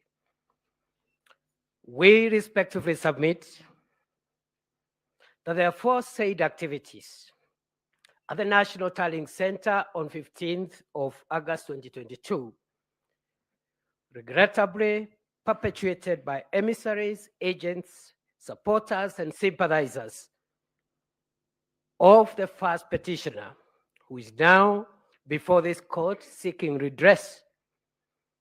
Those events and those activities amount to nothing short of a flagrant attempt to overthrow the constitution of our country, to subvert the sovereign will of the people of Kenya, contrary to Article 1 of the Constitution. It is our view that those events alone constitute nothing but an attempt to establish a government unconstitutionally, contrary to Article 3(2) of the Constitution. And in our humble and respectful view, Chief Justice, my lords, my ladies, the events of that day are basically an attempted but failed coup d'etat. Unfortunately, the jurisdiction of this court under Article 140 does not allow it to punish these egregious acts of treason. But these events must inform the context in which the main petition and its offshoots ought to be adjudged. Curiously, the mentioned public officers, who include civilian state officers, including a cabinet secretary, senior military officials, including the Vice Chief of Defense Forces, head of police, head of intelligence, the head of public service and chief of staff, which itself is an illegal position under our constitution. All those people have not denied that they met the IEBC in plenary. The only thing they have told this court is that they went there to try and fast track the declaration of results and not to do what Mr. Chebukati has told this court on oath, which is they went to go and try to have the first petitioner declared as president of the republic, or otherwise force a runoff between him and my client. With tremendous respect, we ask this court to consider those acts as not only destructive to the independence of our institutions, but more particularly an affront on Article 249, 2A of the Constitution that describes the IEBC and other such independent institutions in the following words, that they are independent, and I quote, and are not subject to direction or control of any person or authority. That includes, in our humble view, positive and negative interference, even if, for argument's sake, which is denied, those heads of very sensitive institutions walked into a plenary of the IEBC to fast track the declaration of results. Even that in itself is illegal and unconstitutional. What are the principles upon which the context we have laid should be adjudicated? Chief Justice, members of the Supreme Court, it is the submission of the first respondent that there are at least three immutable principles that run across most Commonwealth jurisdictions upon which this petition and its offshoots should be adjudged. One is the principle that no election shall be questioned or declared void because of errors, informalities, irregularities, or illegalities that have little or no bearing to the process and the result. This principle, Chief Justice, judges of the Supreme Court, this principle has endured for more than 150 years and was first initiated in the United Kingdom Ballot Act of 1872, Section 13. 2, that the burden of proof in election petitions lies on the person who seeks judicial invalidation of the election, not on the respondents. This principle has been cited in one of the authorities we have relied in and already highlighted by learned counsel's senior counsel, Fred Ngatia, the case of John Mahama versus the Electoral Commission of the Republic of Ghana, 2021. Principle number 3, and this is specific to Kenya and the minor KI decision. The polling station is the true locus for the free exercise of the voters' will.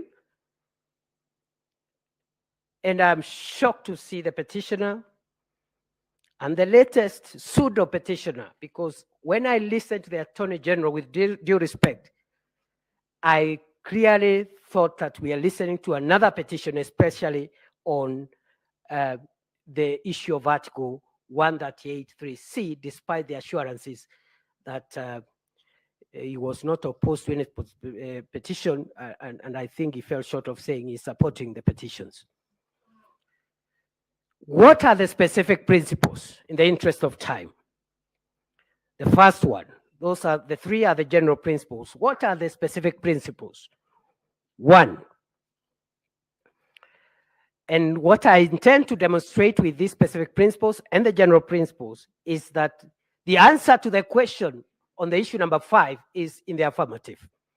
That yes, the IEBC carried out verification, tallying, declaration of results in compliance with 138.3c and 138.10. These are the reasons. Number one, the verification and tallying happened and was done by the chairperson, commissioners of IEBC and the staff at the National Tallying Center in the presence of the candidates of the agents of the presidential candidates. And this is in the affidavit of William Ruto, paragraphs in support or in opposition of the petition, paragraphs 18 to 20, and the affidavits of Veronica Nduati, paragraphs 7 to 14. Number two, the IEBC complied because an interpretation to the effect that Article 138.3c refers to the 7 commissioners, or a majority of them, is inaccurate and pedantic for this reason, that the Constitution and the Elections Act attributes to the Commission certain acts that are eventually done not by commissioners, but by both the permanent and temporary staff of the IEBC at the polling station, at the constituency tallying center and county tallying center, and I dare say even at the national tallying center. And that explains why, for example, the Constitution in Article 86.5 and 86B and 86C talks about the commission, but the work eventually is done by returning officers and in the first instance by the presiding officers. C, B, and C of Article 86 of the Constitution, which is not speaking about the National Assembly election or any other election, but the presidential election. The actions of returning officers, presiding officers, are deemed to have been done by the Commission, and that explains our argument. Number three, an interpretation to the effect that Article 138.3c refers to the 7 commissioners would lead to an absurdity in interpretation, because it is not humanly possible for the 7 men and women who are commissioners, however important they think they are, it is not humanly possible for them to tally results emanating from 46,229 polling stations across the country at the moment. Number 4, verification, tallying, and declaration was done because the right to franchise, Chief Justice, judges of the Supreme Court, this right in Article 38 of the Constitution cannot be subjected to the will, to the veto, or even to the ego of 7 men and 7 women. Even if, as they claim, they think they hold the constitutional veto to try and moderate or alter or balance the will of the people as expressed at the polling station and as received in original 39As. Number 5, verification, tallying, and declaration was done even I dare say, Chief Justice, judges of the Supreme Court, even for the 27 constituency results that were not verbalized, they were not announced verbally, but they were declared because they were posted in the website after chaos broke out at the National Tallying Center. I want to invite the court to consider in interpreting whether what has been pleaded before this court in terms of what the commission did after that risk on life and limb happened. I want to plead and persuade this court to invoke, by way of analogy, 3 doctrines of law. The first one is the doctrine of frustration in the law of contract, where there are contractual obligations to be performed, but the contract is frustrated. Number 2, the doctrine of necessity in international law. And thirdly, and finally, the doctrine of supervening impossibility, where there are legal obligations, but the party on whose those obligations accrue cannot perform them as a result of supervening impossibility. Chief Justice, my lords, my ladies, number 6, the IEBC verified and tallied and declared all the results because none of the 46,229 from 34 A's have been impeached. Number 7, the IEBC verified, tallied, and declared all the results because the tallying that happens at the National Tallying Center is basically clerical. And I think the commissioner should know none of them, including the chairman, has any role whatsoever that is significant other than just recording the clerical and arithmetical issues. And this is so, and this explains why, even when there are discrepancies between what was transmitted through electronic means and what comes as a physical form, the best that the chairperson, as the returning officer, can do is to note the errors in the error form. And only this court can actually interrogate and decide on the fate of those discrepancies. Number 8, verification, tallying, and declaration was done pursuant to 138.3C and 138.10 because an interpretation in the opposite direction would lead to a constitutional crisis where commissioners who think they have a role to veto and moderate the expression of the will of the people of Kenya in the vote can decide to form factions and have their own candidates, declare their own results, which they have verified in quote and tallied in quotes. Finally, Section 10, 11, and 11A of the Elections Act envisage the commission to include the secretariats and staff, and therefore verification was done according to the affidavit of William Ruto, the affidavit of Veronica Duarte. The tallying was done in the presence of agents at the National Tallying Center. With tremendous respect, I would like to conclude by submitting that this court should find that a petitioner whose agents and supporters are engaged in a kind of behavior that is now of public notoriety, and I invite the court, over and above what is pleaded, to take judicial notice of of the events of that day.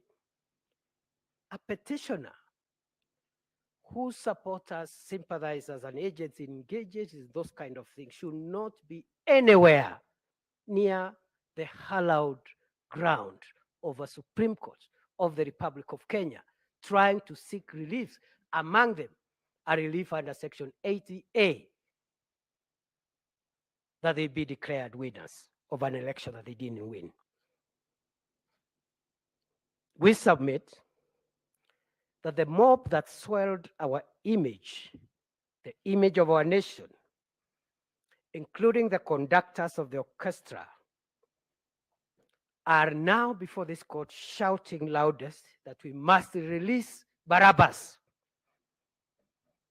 This court should stop Barabbas and his mob from benefiting from their own malfeasance.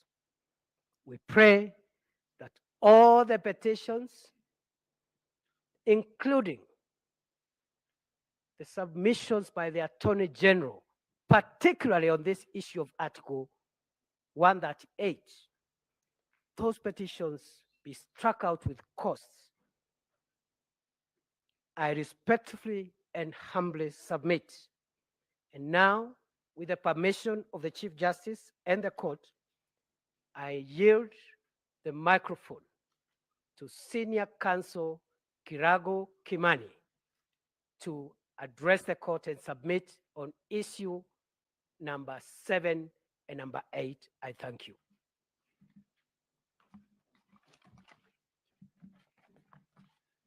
May it please the court, I will not, my name is Kirago Kimani. I will not address you on issue number 7. I believe it's been adequately dealt with by the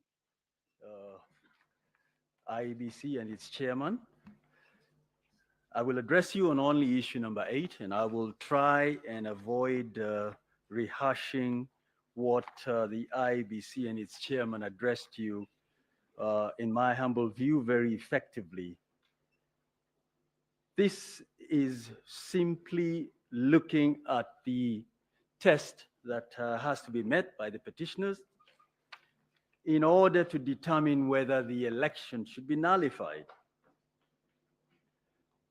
And you've settled this as far back as 2013 in Raila petition number 1, or it was petition number 5 actually, but it was the first election petition under the new constitutional dispensation, and repeated this in 2017.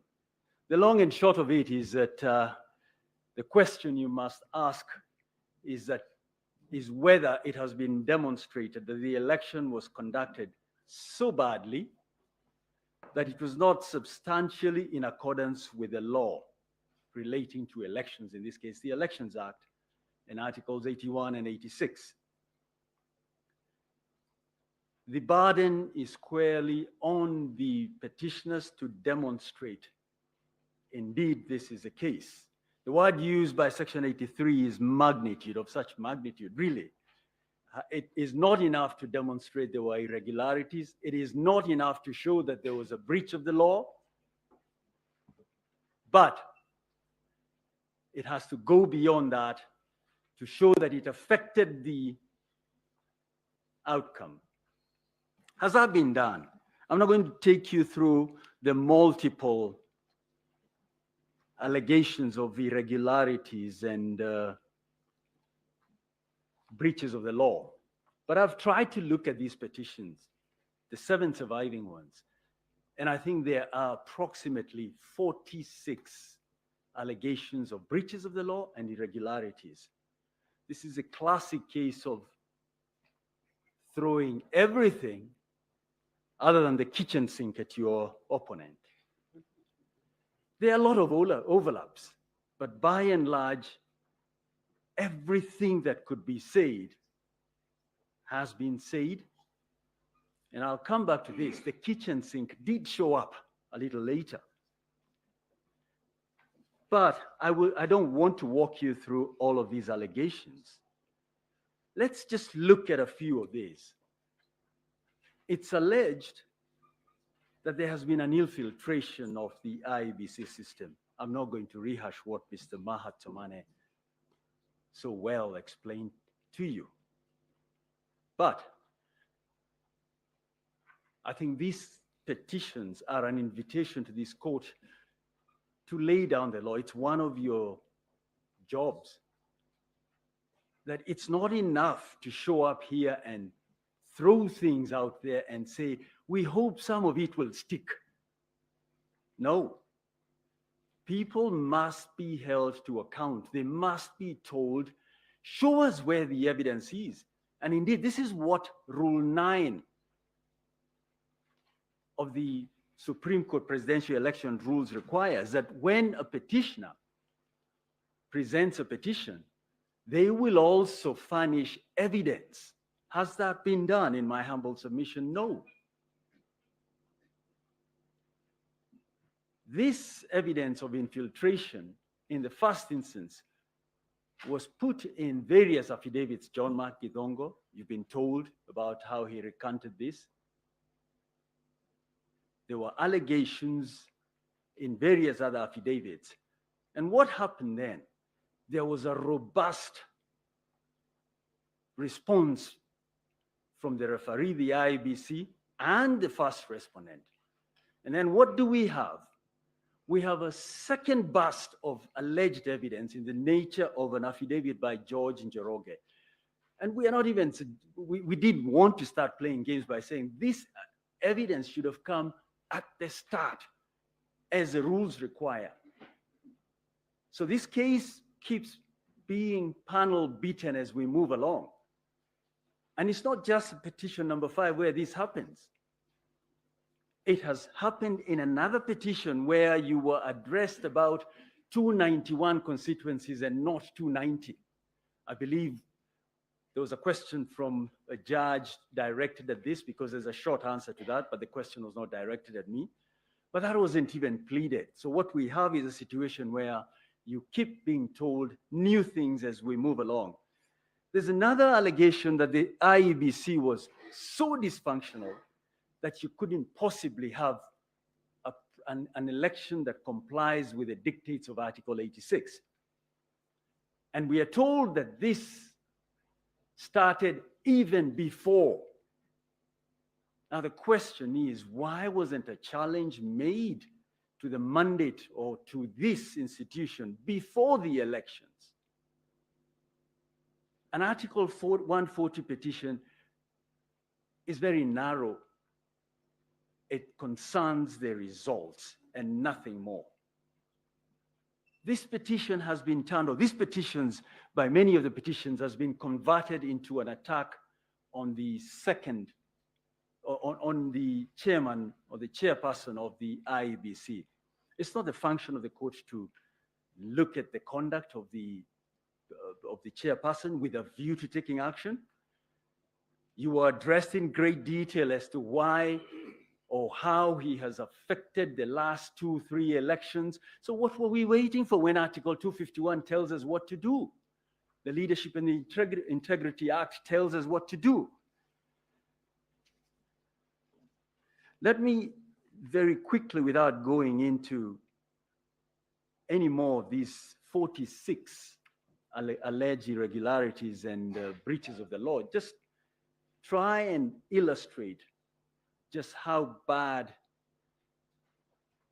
these petitions are or how lacking in substance they are. And I will, Mr. Mahatsomane, my land friend, Mr. Mahatsomane has spoken to this, but I want to illustrate by showing you just a little bit about what was contained in the affidavit of Arnold Odinga, Ochieng Odinga. And if I could just, could be put up, I want us to look at what has been presented before this court. And it's quite easy to come to this court and say, listen, somewhere between the people expressing their will and the declaration of the results, there's been some tampering. Let's look at what they say. Paragraphs 81 to 91 of the affidavit of Arnold Ochieng Odinga says that there was willful, deliberate, and criminal tampering of certain results, and they've identified 41 forms. What I suspect they did not expect to happen is that the IEBC would respond to just about each and every one of these forms. Let's look at just one sample. And before we do that, what are we trying to achieve? We'll look at a form 34A from the IEBC portal. We will look at form 34A delivered by IEBC to the court. We will look at an affidavit from a presiding officer, and we'll look at an affidavit from an Azimio agent, and we'll look at a Form 34A provided by a UDA agent. The affidavit of the IEBC presiding officer is not part of the slides, but we will be able to compare these documents. If we could skip this next slide so that we move quickly. Let's skip that slide, please. Now, the question is where the petitioner's fraudulent 34, where allegedly fraudulent 34A came from. And I'll return to that at the end. Let's just look at Kibagare polling station. The next slide, please. If you look at the signatures, one of the signatures is an ODM agent, Mr. Eric Atuma. Now, the petitioner in petition number 5 has filed many affidavits in response to the respondents, including the first respondent. They have not responded to this. They have not challenged this, but they put it out there as an illustration of what games were played either by the referee or in concert with the first respondent. So the first thing you note is the signatures of the two agents. The next thing I'd invite you to look at is what the votes were according to the IEBC portal. And Malanfem Mahat Somane invited you. The portal is up and running. Check this. What was the total of votes cast, or what was it for the two candidates in Kibagare polling station, stream 2 of 7? Raila Amolo Odinga, 244.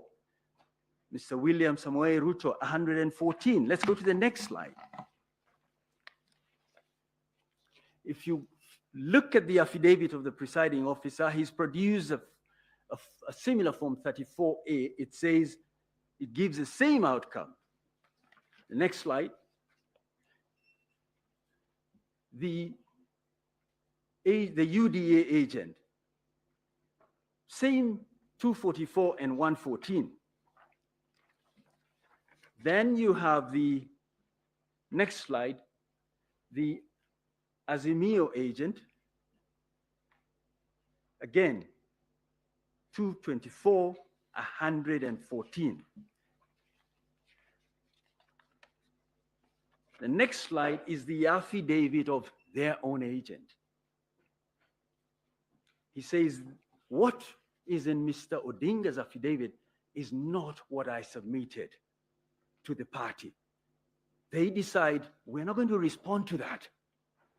But we expect the court somehow to determine that there were fraudulent Form 34As. Is this right? Let's go to the next slide. What is in Mr. Odinga's affidavit? Look at the last column. It says for Raila Amolo Odinga, 244 votes. For Mr. William Samoei Ruto, 38. What happened to the other votes? Something is fundamentally wrong. And this is just one document. We have filed other affidavits which illustrate what happened here. Let's look at the next slide. The law requires the IEBC to deliver certain forms. I'd invite the court to look at the form for this particular location, this particular polling station, and see whether what has been set out in Mr. Odinga's affidavit is correct. Let's go to the last slide. What then are we telling you? The numbers between the IEBC portal, the IEBC presiding officer, the UDA agent, the Azimio agent, and the Form 34A from Bomas are all aligned. Question we must ask is, where did the form that is presented by Mr. Odinga come from? Arnold Odinga, so that we do not mix up names. I think this must be what the late Issa Juma of Super Wanyika had in mind when he penned the words. Sisi twajua anafanya biashara, lakini biashara anajua mwenyewe. Only Mr. Odinga can tell us where this came from.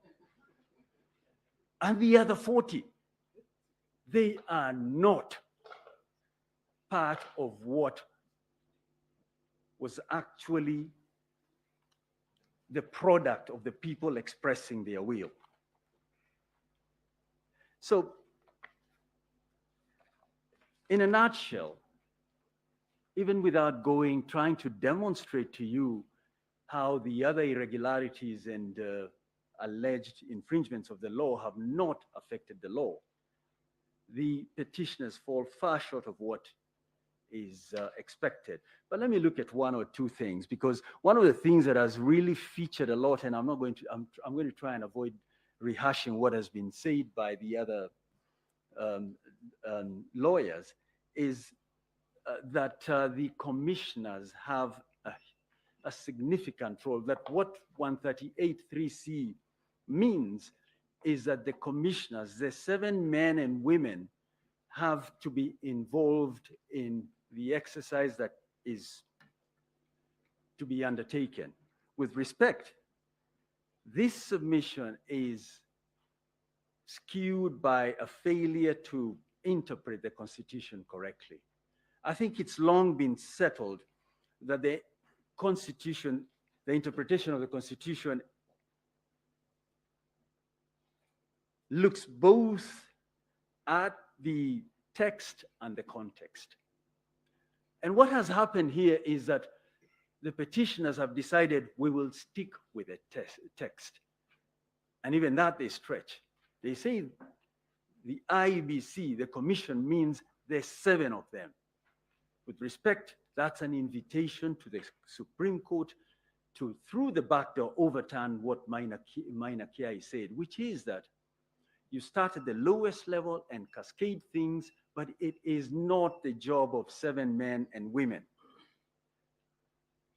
Let's look at the 7 commissioners a little more, and in particular the 4 who it is said should lead to the conclusion that the election was not conducted in accordance with the Constitution. They were on board with every other commissioner. They spoke with one voice until about 3 p.m. on the 15th of August. Then they had their Damascus moment and made it to Serena. They changed their position. If you look at the affidavit of Samuel Gidai, look at the clips of the 4 commissioners announcing the results. But you were told here yesterday they were being given pieces of paper to read out numbers. Is this believable? But we were told by another speaker, another advocate, that these men and women were vetted by the National Assembly. They are therefore very serious citizens who correctly undertake a very important function, the running of elections. But they say they did not participate in this. In determining who to believe, look at the context.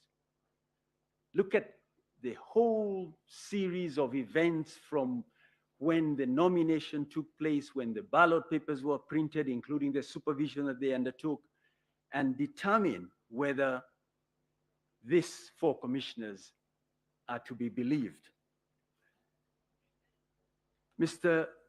Njenga, for I think the 7th respondent, argues they are here not to support either side, but to discharge their duty under the Constitution. But they did file a response. They started off by filing affidavits to set out the evidence. There's no property in a witness. They didn't stop there. On the 26th of August, they decided we will appoint another lawyer on behalf of the IEBC who is in effect going to admit the alleged infringements. This is where you apply the duck test. If it looks like a duck, If it swims like a duck, if it quacks like a duck, it must be a duck. They are saying we are here to show you we are independent. Are they? With respect, their conduct demonstrates otherwise. In a word, it is my humble submission that the petitioners have not demonstrated there were any irregularities or illegalities. Forget the magnitude. They really haven't demonstrated any. I'd urge you to dismiss these petitions. Ordinarily in these sort of cases, and I'm not telling you what to do one way or the other, because of the nature of the matters, the parties are asked to bear their own costs. But again, what happens in 5 years if people can come in 8 petitions, 1 was struck out, and say whatever they wish to say without offering evidence? I think there was some advocate who said yesterday, we're going to have 200 petitions in 5 years. Why? Because nothing, there are no consequences. We can all come here and be on television, there are no consequences. So what are we asking of you? We are asking you to give us back our country. Determine that there were no infringements, that we had a proper election. We have been in election mode for so long. The only thing that creates wealth is actually working. And this is not work. With respect, the tens of thousands, men and women who preside over elections are teachers and farmers and artisans and you name it. We're being asked to make them come back to work in a few months, or in 60 days to be precise. There is no justification for that. The order that should commend itself to you is to dismiss these petitions because they fall far short of what is required. Those are my submissions.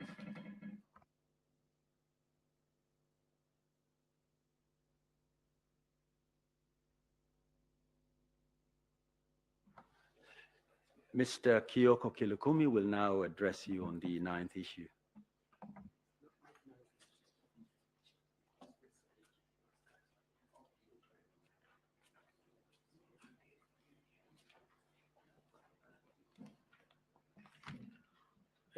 Your Ladyship, the Chief Justice, Deputy Chief Justice, Justices of the Supreme Court, my name is Kioko Kilukumi, and I appear for the first respondent. Our team leader has asked me to deal with the issue raised by Mr. George Oraro, Senior Counsel, in regard to the affidavits filed by Joseph Kinyua and Kennedy Kiara. This court did direct that this first respondent is at liberty to come and place the facts he has before this court, not through affidavits, but we've been given the permission to place the facts because time was running and the court directed we have that time.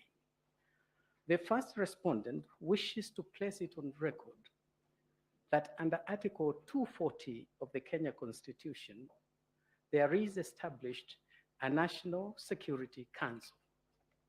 And he is, by virtue of being the substantive deputy president, is entitled to sit in that council.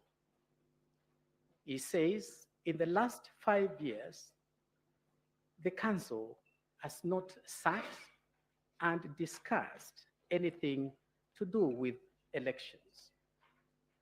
He further says that matters of election are vested in an independent body, and that independent body is the IEBC.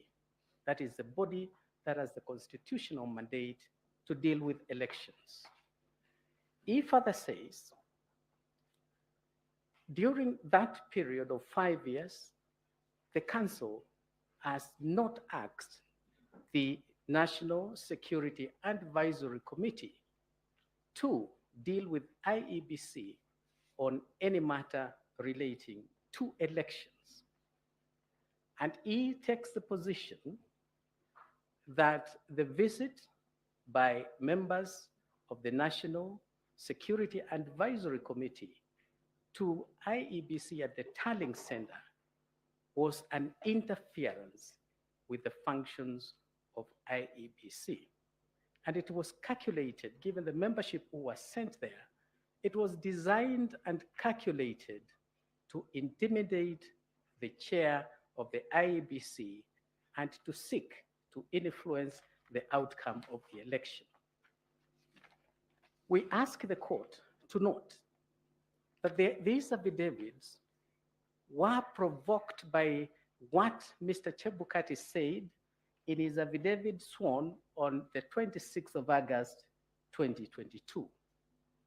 From paragraphs 55 to paragraph 75, he has given a subheading and he calls it an attempt to subvert the will of the people. And we invite the court to consider those paragraphs and to see which party is telling you the truth. We wish to refer you specifically to paragraph 66 in that affidavit. And it is an important averment, an important deposition in that affidavit. He says, Mr. Chebukati, when he was at the National Tallying Center, members of the National Security Advisory Committee visited him, and he sat with them after 2 p.m. It is important to contextualize the time. We are talking of the 15th of August. Bomas of Kenya, there is a meeting, and this meeting is attended by all the commissioners. All the 7 commissioners are there. The fact of that meeting is not disputed, or the affidavits filed regarding that matter make critical admissions. The first admission is that indeed Joseph Kinyua telephoned Chebukati and told him, I'm sending my members to you. That's an admission. The second admission is that all the commissioners, and these are the affidavits from Mr. Joseph Kinyua and Mr. Kenneth Kiara, all the commissioners were present. It is past 2 p.m. It doesn't say how long this meeting took.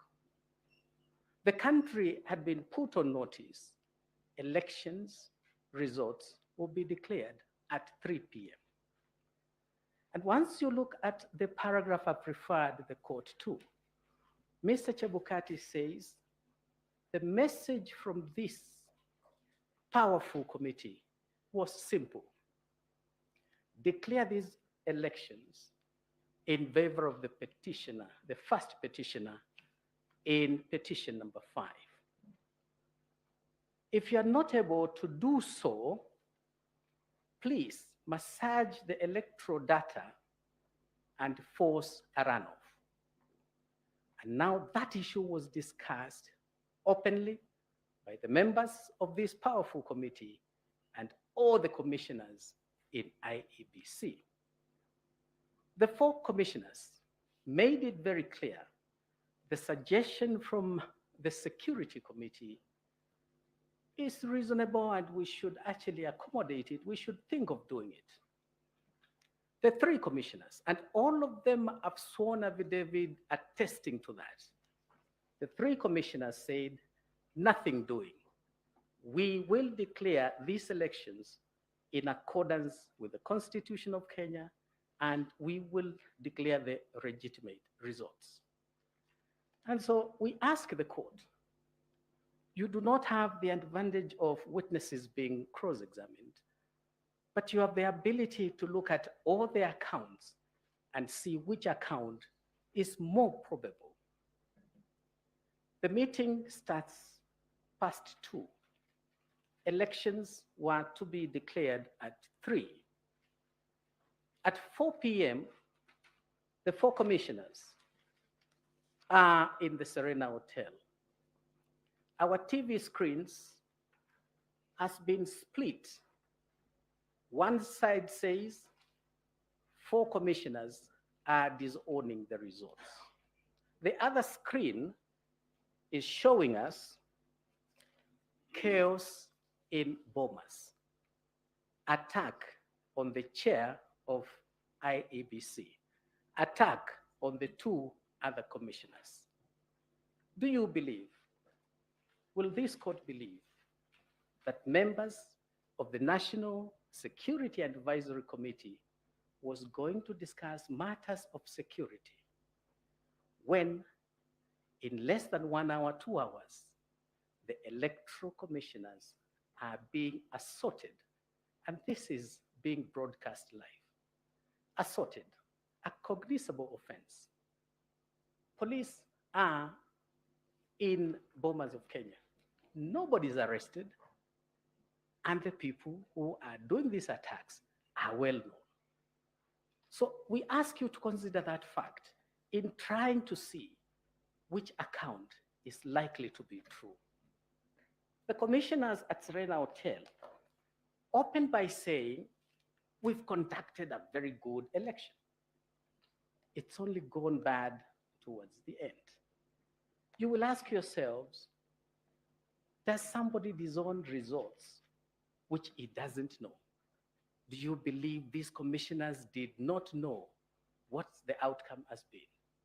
We submit they knew the result, and that is why they were disowning it. We also ask the court to consider these 4 commissioners, apart from the press they did on 15th of September, they again did it on 16th, the following day, 16th of August. Was it a coincidence that again our TV screens were split into 2? You see the 4 commissioners, and you see the first petitioner, and they are speaking the language they are talking. The words they're using are strikingly similar. Is it a coincidence?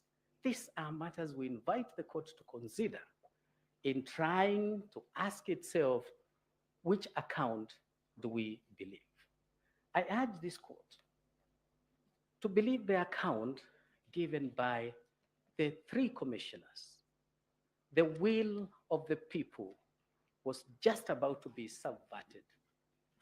And the attempt was unsuccessful because the 3 commissioners stood by their oath of office and faithfully executed what was expected of them by the Constitution of Kenya. This split between the commission, the court has asked posed questions. When did it happen? Once you look at the affidavit of Chebukati and the timing at past 2, they are in a meeting. And by 4, they are in Serena Hotel. You will come to the inescapable conclusion that the division in IEBC was caused by the National Security and Advisory Committee. And indeed, they hijacked the 4.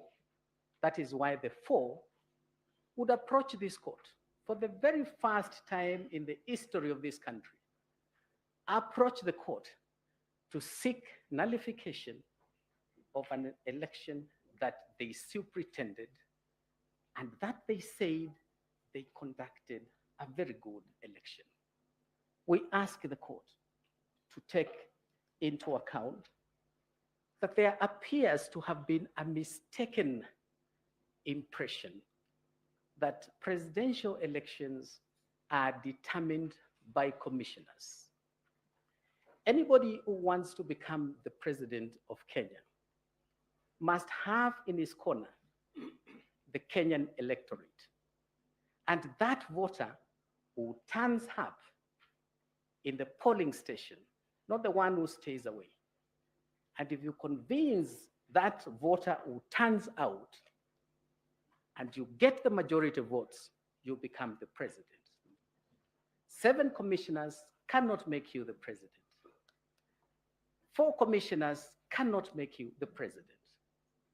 Who makes the decision as to who becomes the president of the Republic of Kenya?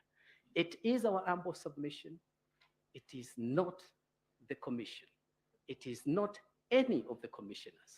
It is the electorate. It is the people of Kenya. And therefore, this narrative that we are the majority, we needed to sit down and make a decision, that decision as to who becomes the president of Kenya does not lie with the commission. Theirs is to midwife the process, and that is all they can do. We wish to submit that the first respondent won these elections fair and square. You've had the submissions and the evidence that has been presented by the midwife, IEBC. And they have made it absolutely clear that this election was conducted in accordance with the Constitution. It was computed in accordance with the Constitution. And they have a very clear winner as to who obtained the highest number of votes and made the other requirements required by Article 138(4). For that reason, we ask this court to consider that this petition is the consolidated petition are founded, they are all anchored on fiction. They are all anchored in forgeries. They are anchored in fraud. That clearly tells you these petitions are built on sinking sand, and for that reason, they must fail. I wish to ask the court amply to reflect on the ruling of King Solomon. Just like King Solomon before you, you have 2 gentlemen here, each one claiming a baby. The baby they are claiming is the outcome of the 2022 election petition. During the days of Solomon, there was no DNA, and therefore he could not easily make up a decision as to whose baby is this. Today, you don't have mothers competing for this baby. You have 2 gentlemen, each one of them claiming the baby. What does the petitioner ask you to do? Just like the days of Solomon, he's telling you, give me the baby is mine. And then he goes on to tell you, if you cannot give me the baby, slice it into 2. We can call this baby Victoria. We can call this baby Victor. But the more gender neutral term, let's call this baby Victory. Baby Victory has a clear DNA. Baby Victory, his DNA is captured in the original Forms 34A. His DNA is captured also in Forms 34B. That baby belongs to Honorable William Samoei Ruto. Give him his baby. Don't divide the baby. The petitioner here is telling you, you either give me the baby or cut the baby into 2. Nullify the election. Solomon used that indicia to know who was the true mother of this child, because no mother would want a baby chopped into 2. And so by the petitioner coming to tell you here, if you don't give me the baby, slice the baby into 2, you already know whose baby the victory of 2022 presidential election is. I urge the court to give the baby to the legitimate and lawful father, who is Honorable William Samoei Ruto. Thank you very much.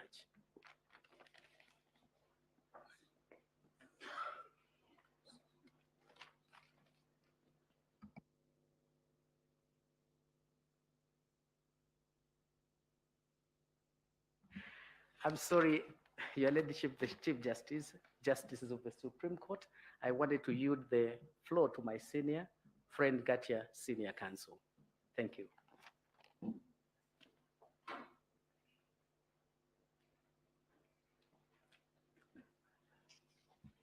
Madam Chief Justice, my duty is to make closing submissions as I also deal with the last issue. What are the appropriate reliefs? Yes. Oh. I start by apologizing. I left out two members of my team, two lawyers who have worked very hard, Rose Thiongo and Ham Langat, Mr. Ham Langat. I think in fairness, it's good I place them on record. They have done a sterling performance, and this is part of the mentorship we should do. Madam Chief Justice, let me also start by apologizing that I did not place on record the fact that we did file written submissions on 27th August this year, and we rely on those written submissions. We took lots of time to actually develop almost a treatise on the origin of Election Act. We went to 1870 in England, where we found the first codification of the Election Act, and the subsequent development and the hesitation by apex courts in not disturbing electoral victory. I would request you, in the fullness of time, please look at it. I should also, in fairness, indicate that the authority I referred to from Ghana decided last year the Mahana decision is authority number 5 in our list of authorities. And again, this, Madam Chief Justice, let me say this because I ought to acknowledge it. Judges in Ghana quoted with approval one of your judges.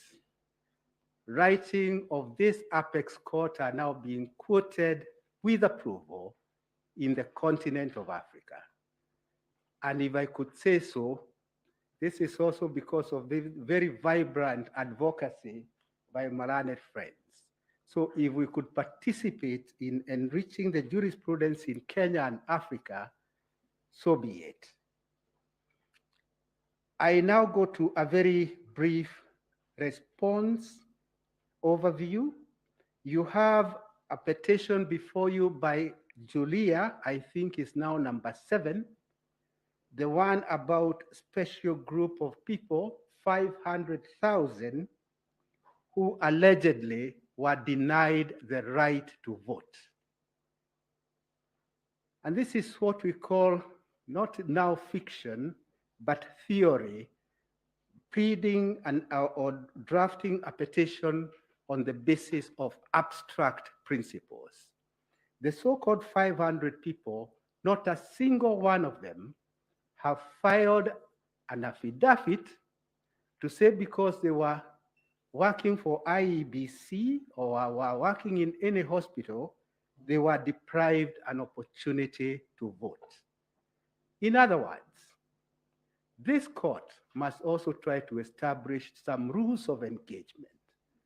Are we going to be holding this country at ransom as we process these petitions, which are, to say in very modest terms, very frivolous? One comes and says 500 people are denied an opportunity to vote, and then he gets away with it. Juria is a very good example of what states in America have now resolved to do.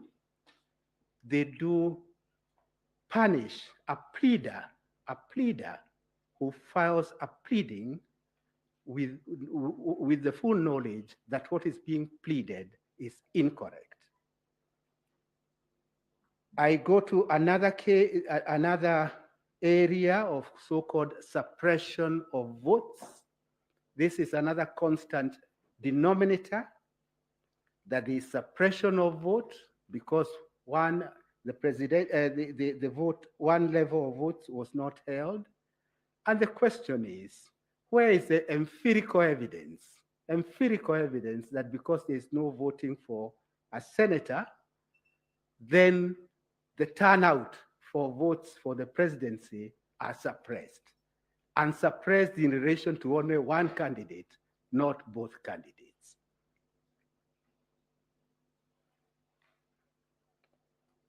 My learned friends have talked about what yesterday was being called dysfunctional IEBC. It is not dysfunctional IEBC. It was a functional IEBC until 3 p.m. on 15th. On 15th August, towards 3 p.m., some commissioners were hijacked with their free will, and they opted to walk out from their brothers and sisters. There is a point that concerns me as a regular practitioner in this court, in these electoral cycles. And this is this. For how long are we going to allow our political class to advance self-interest, and to hold this country in perpetuity of uncertainty? That is something I think, Madam CJ, you now have an opportunity under Section 3 of your Act. The first fundamental in Section 3 is your true north, is supremacy of the Constitution. Your true north being the supremacy of the Constitution, and then other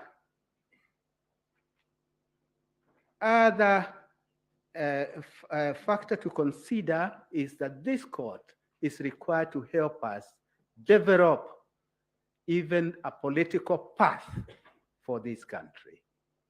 Those two becomes very important aids in how we deal with the political class. I'll come to that towards the end.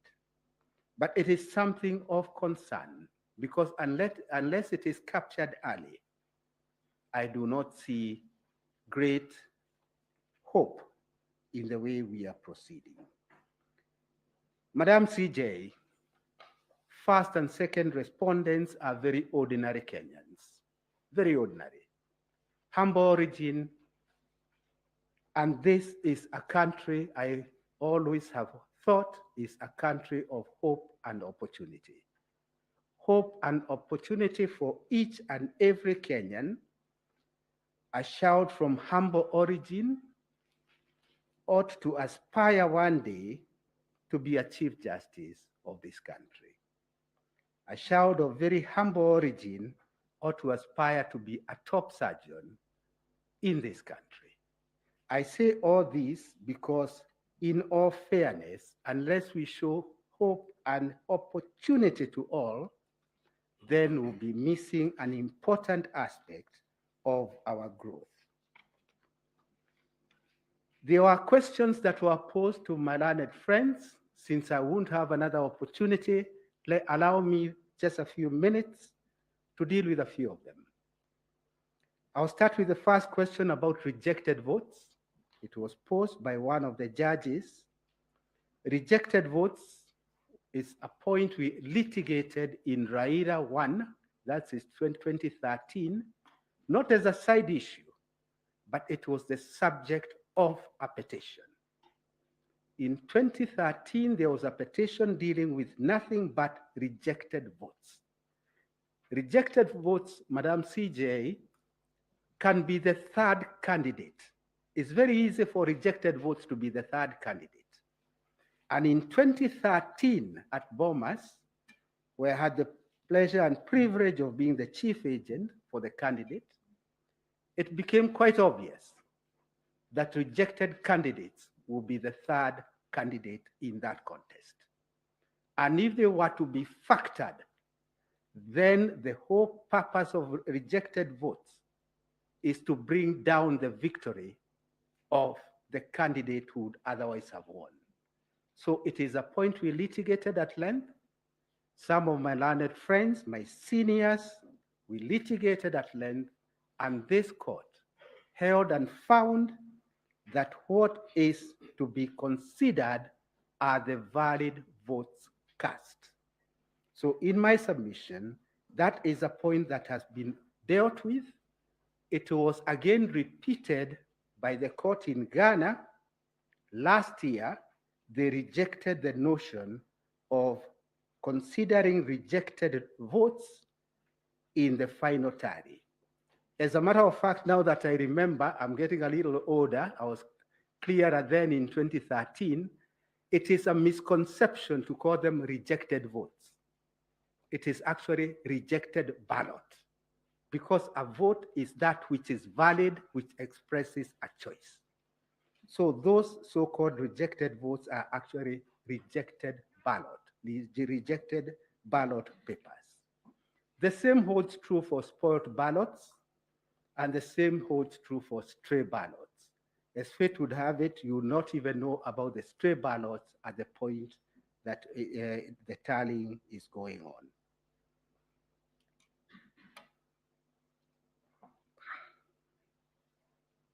I associate myself with the submissions made by my learned friends, IEBC. They are the ones who conducted the election. It is not within our place to supplement their submissions. We wish to associate ourselves with the submissions, particularly as regards how the election was conducted. I come to what is the elephant in the room, to quote Tata, who I have never quoted before.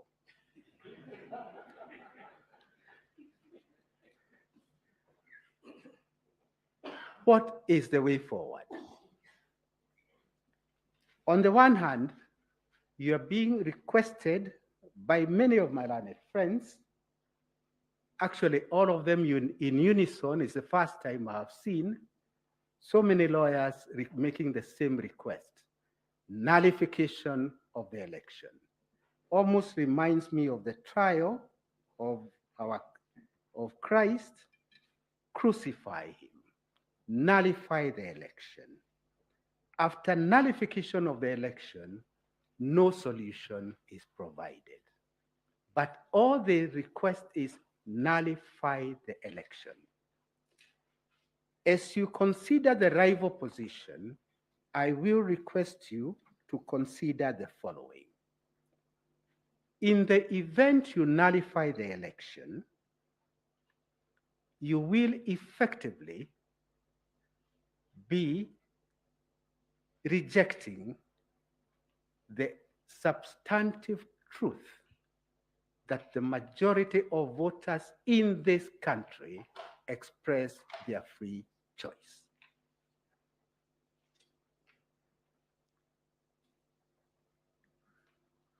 While considering that plea of nullify the election, we shall be acceding to a very dangerous trend in this country, that presidential elections are to be held,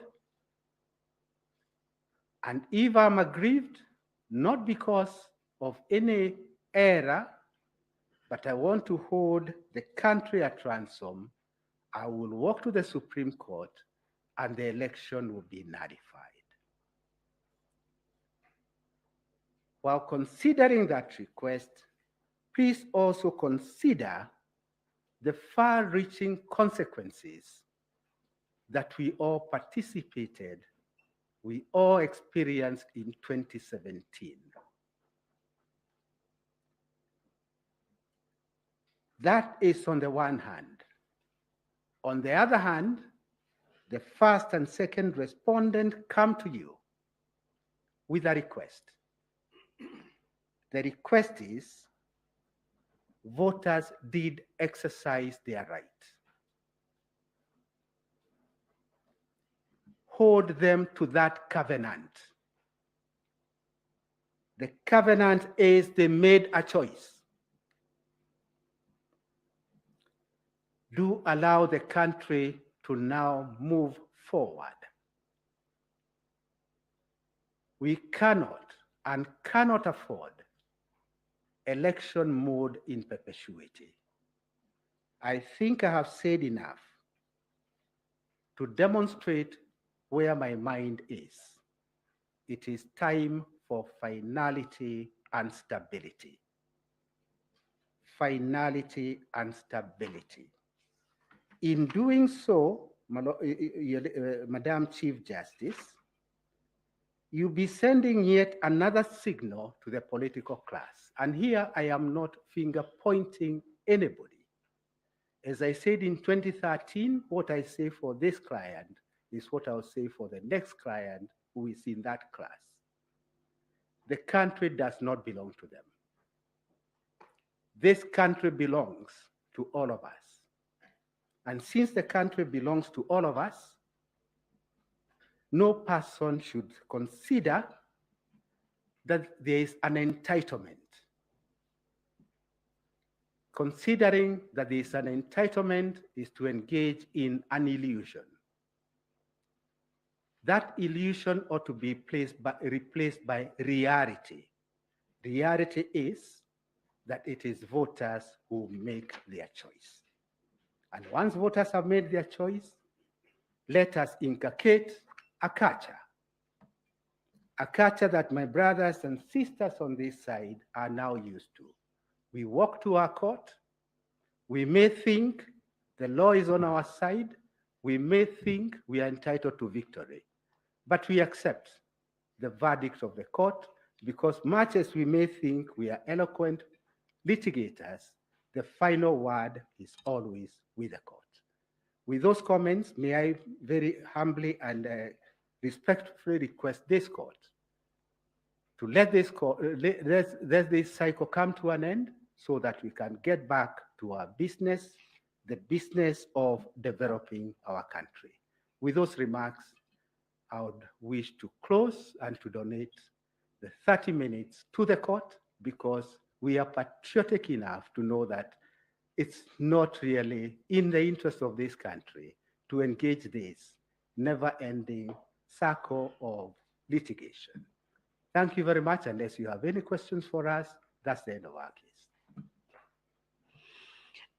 Thank you very much. We appreciate the donation and the appreciation that this time that we have is very, very tight because for us, the work actually begins when we finish all this.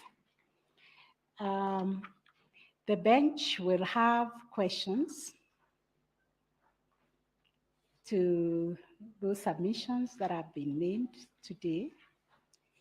But I think there are a few who might also want to add some questions to the petitioners, especially the commissioners who are supporting the petition. I think what we want to do now is take a short health break, resume at 5:20, and this is going to be the order of business. We will ask questions to the petitioners and the commissioners who are supporting the petition. They will still respond tomorrow when they are doing their responses. But for the respondents, the first and the other respondents, we will request them to answer today the questions. We will also share the report on the scrutiny and the orders that were issued by this court on the discovery issues, the application by the petitioners. I think it was the first petitioner Kerif Karifa, and the youth advocacy, the hand applications for scrutiny. That report is being finalized. It will be shared. And tomorrow we will give you an opportunity to respond to the report. So we will adjourn for just 20 minutes.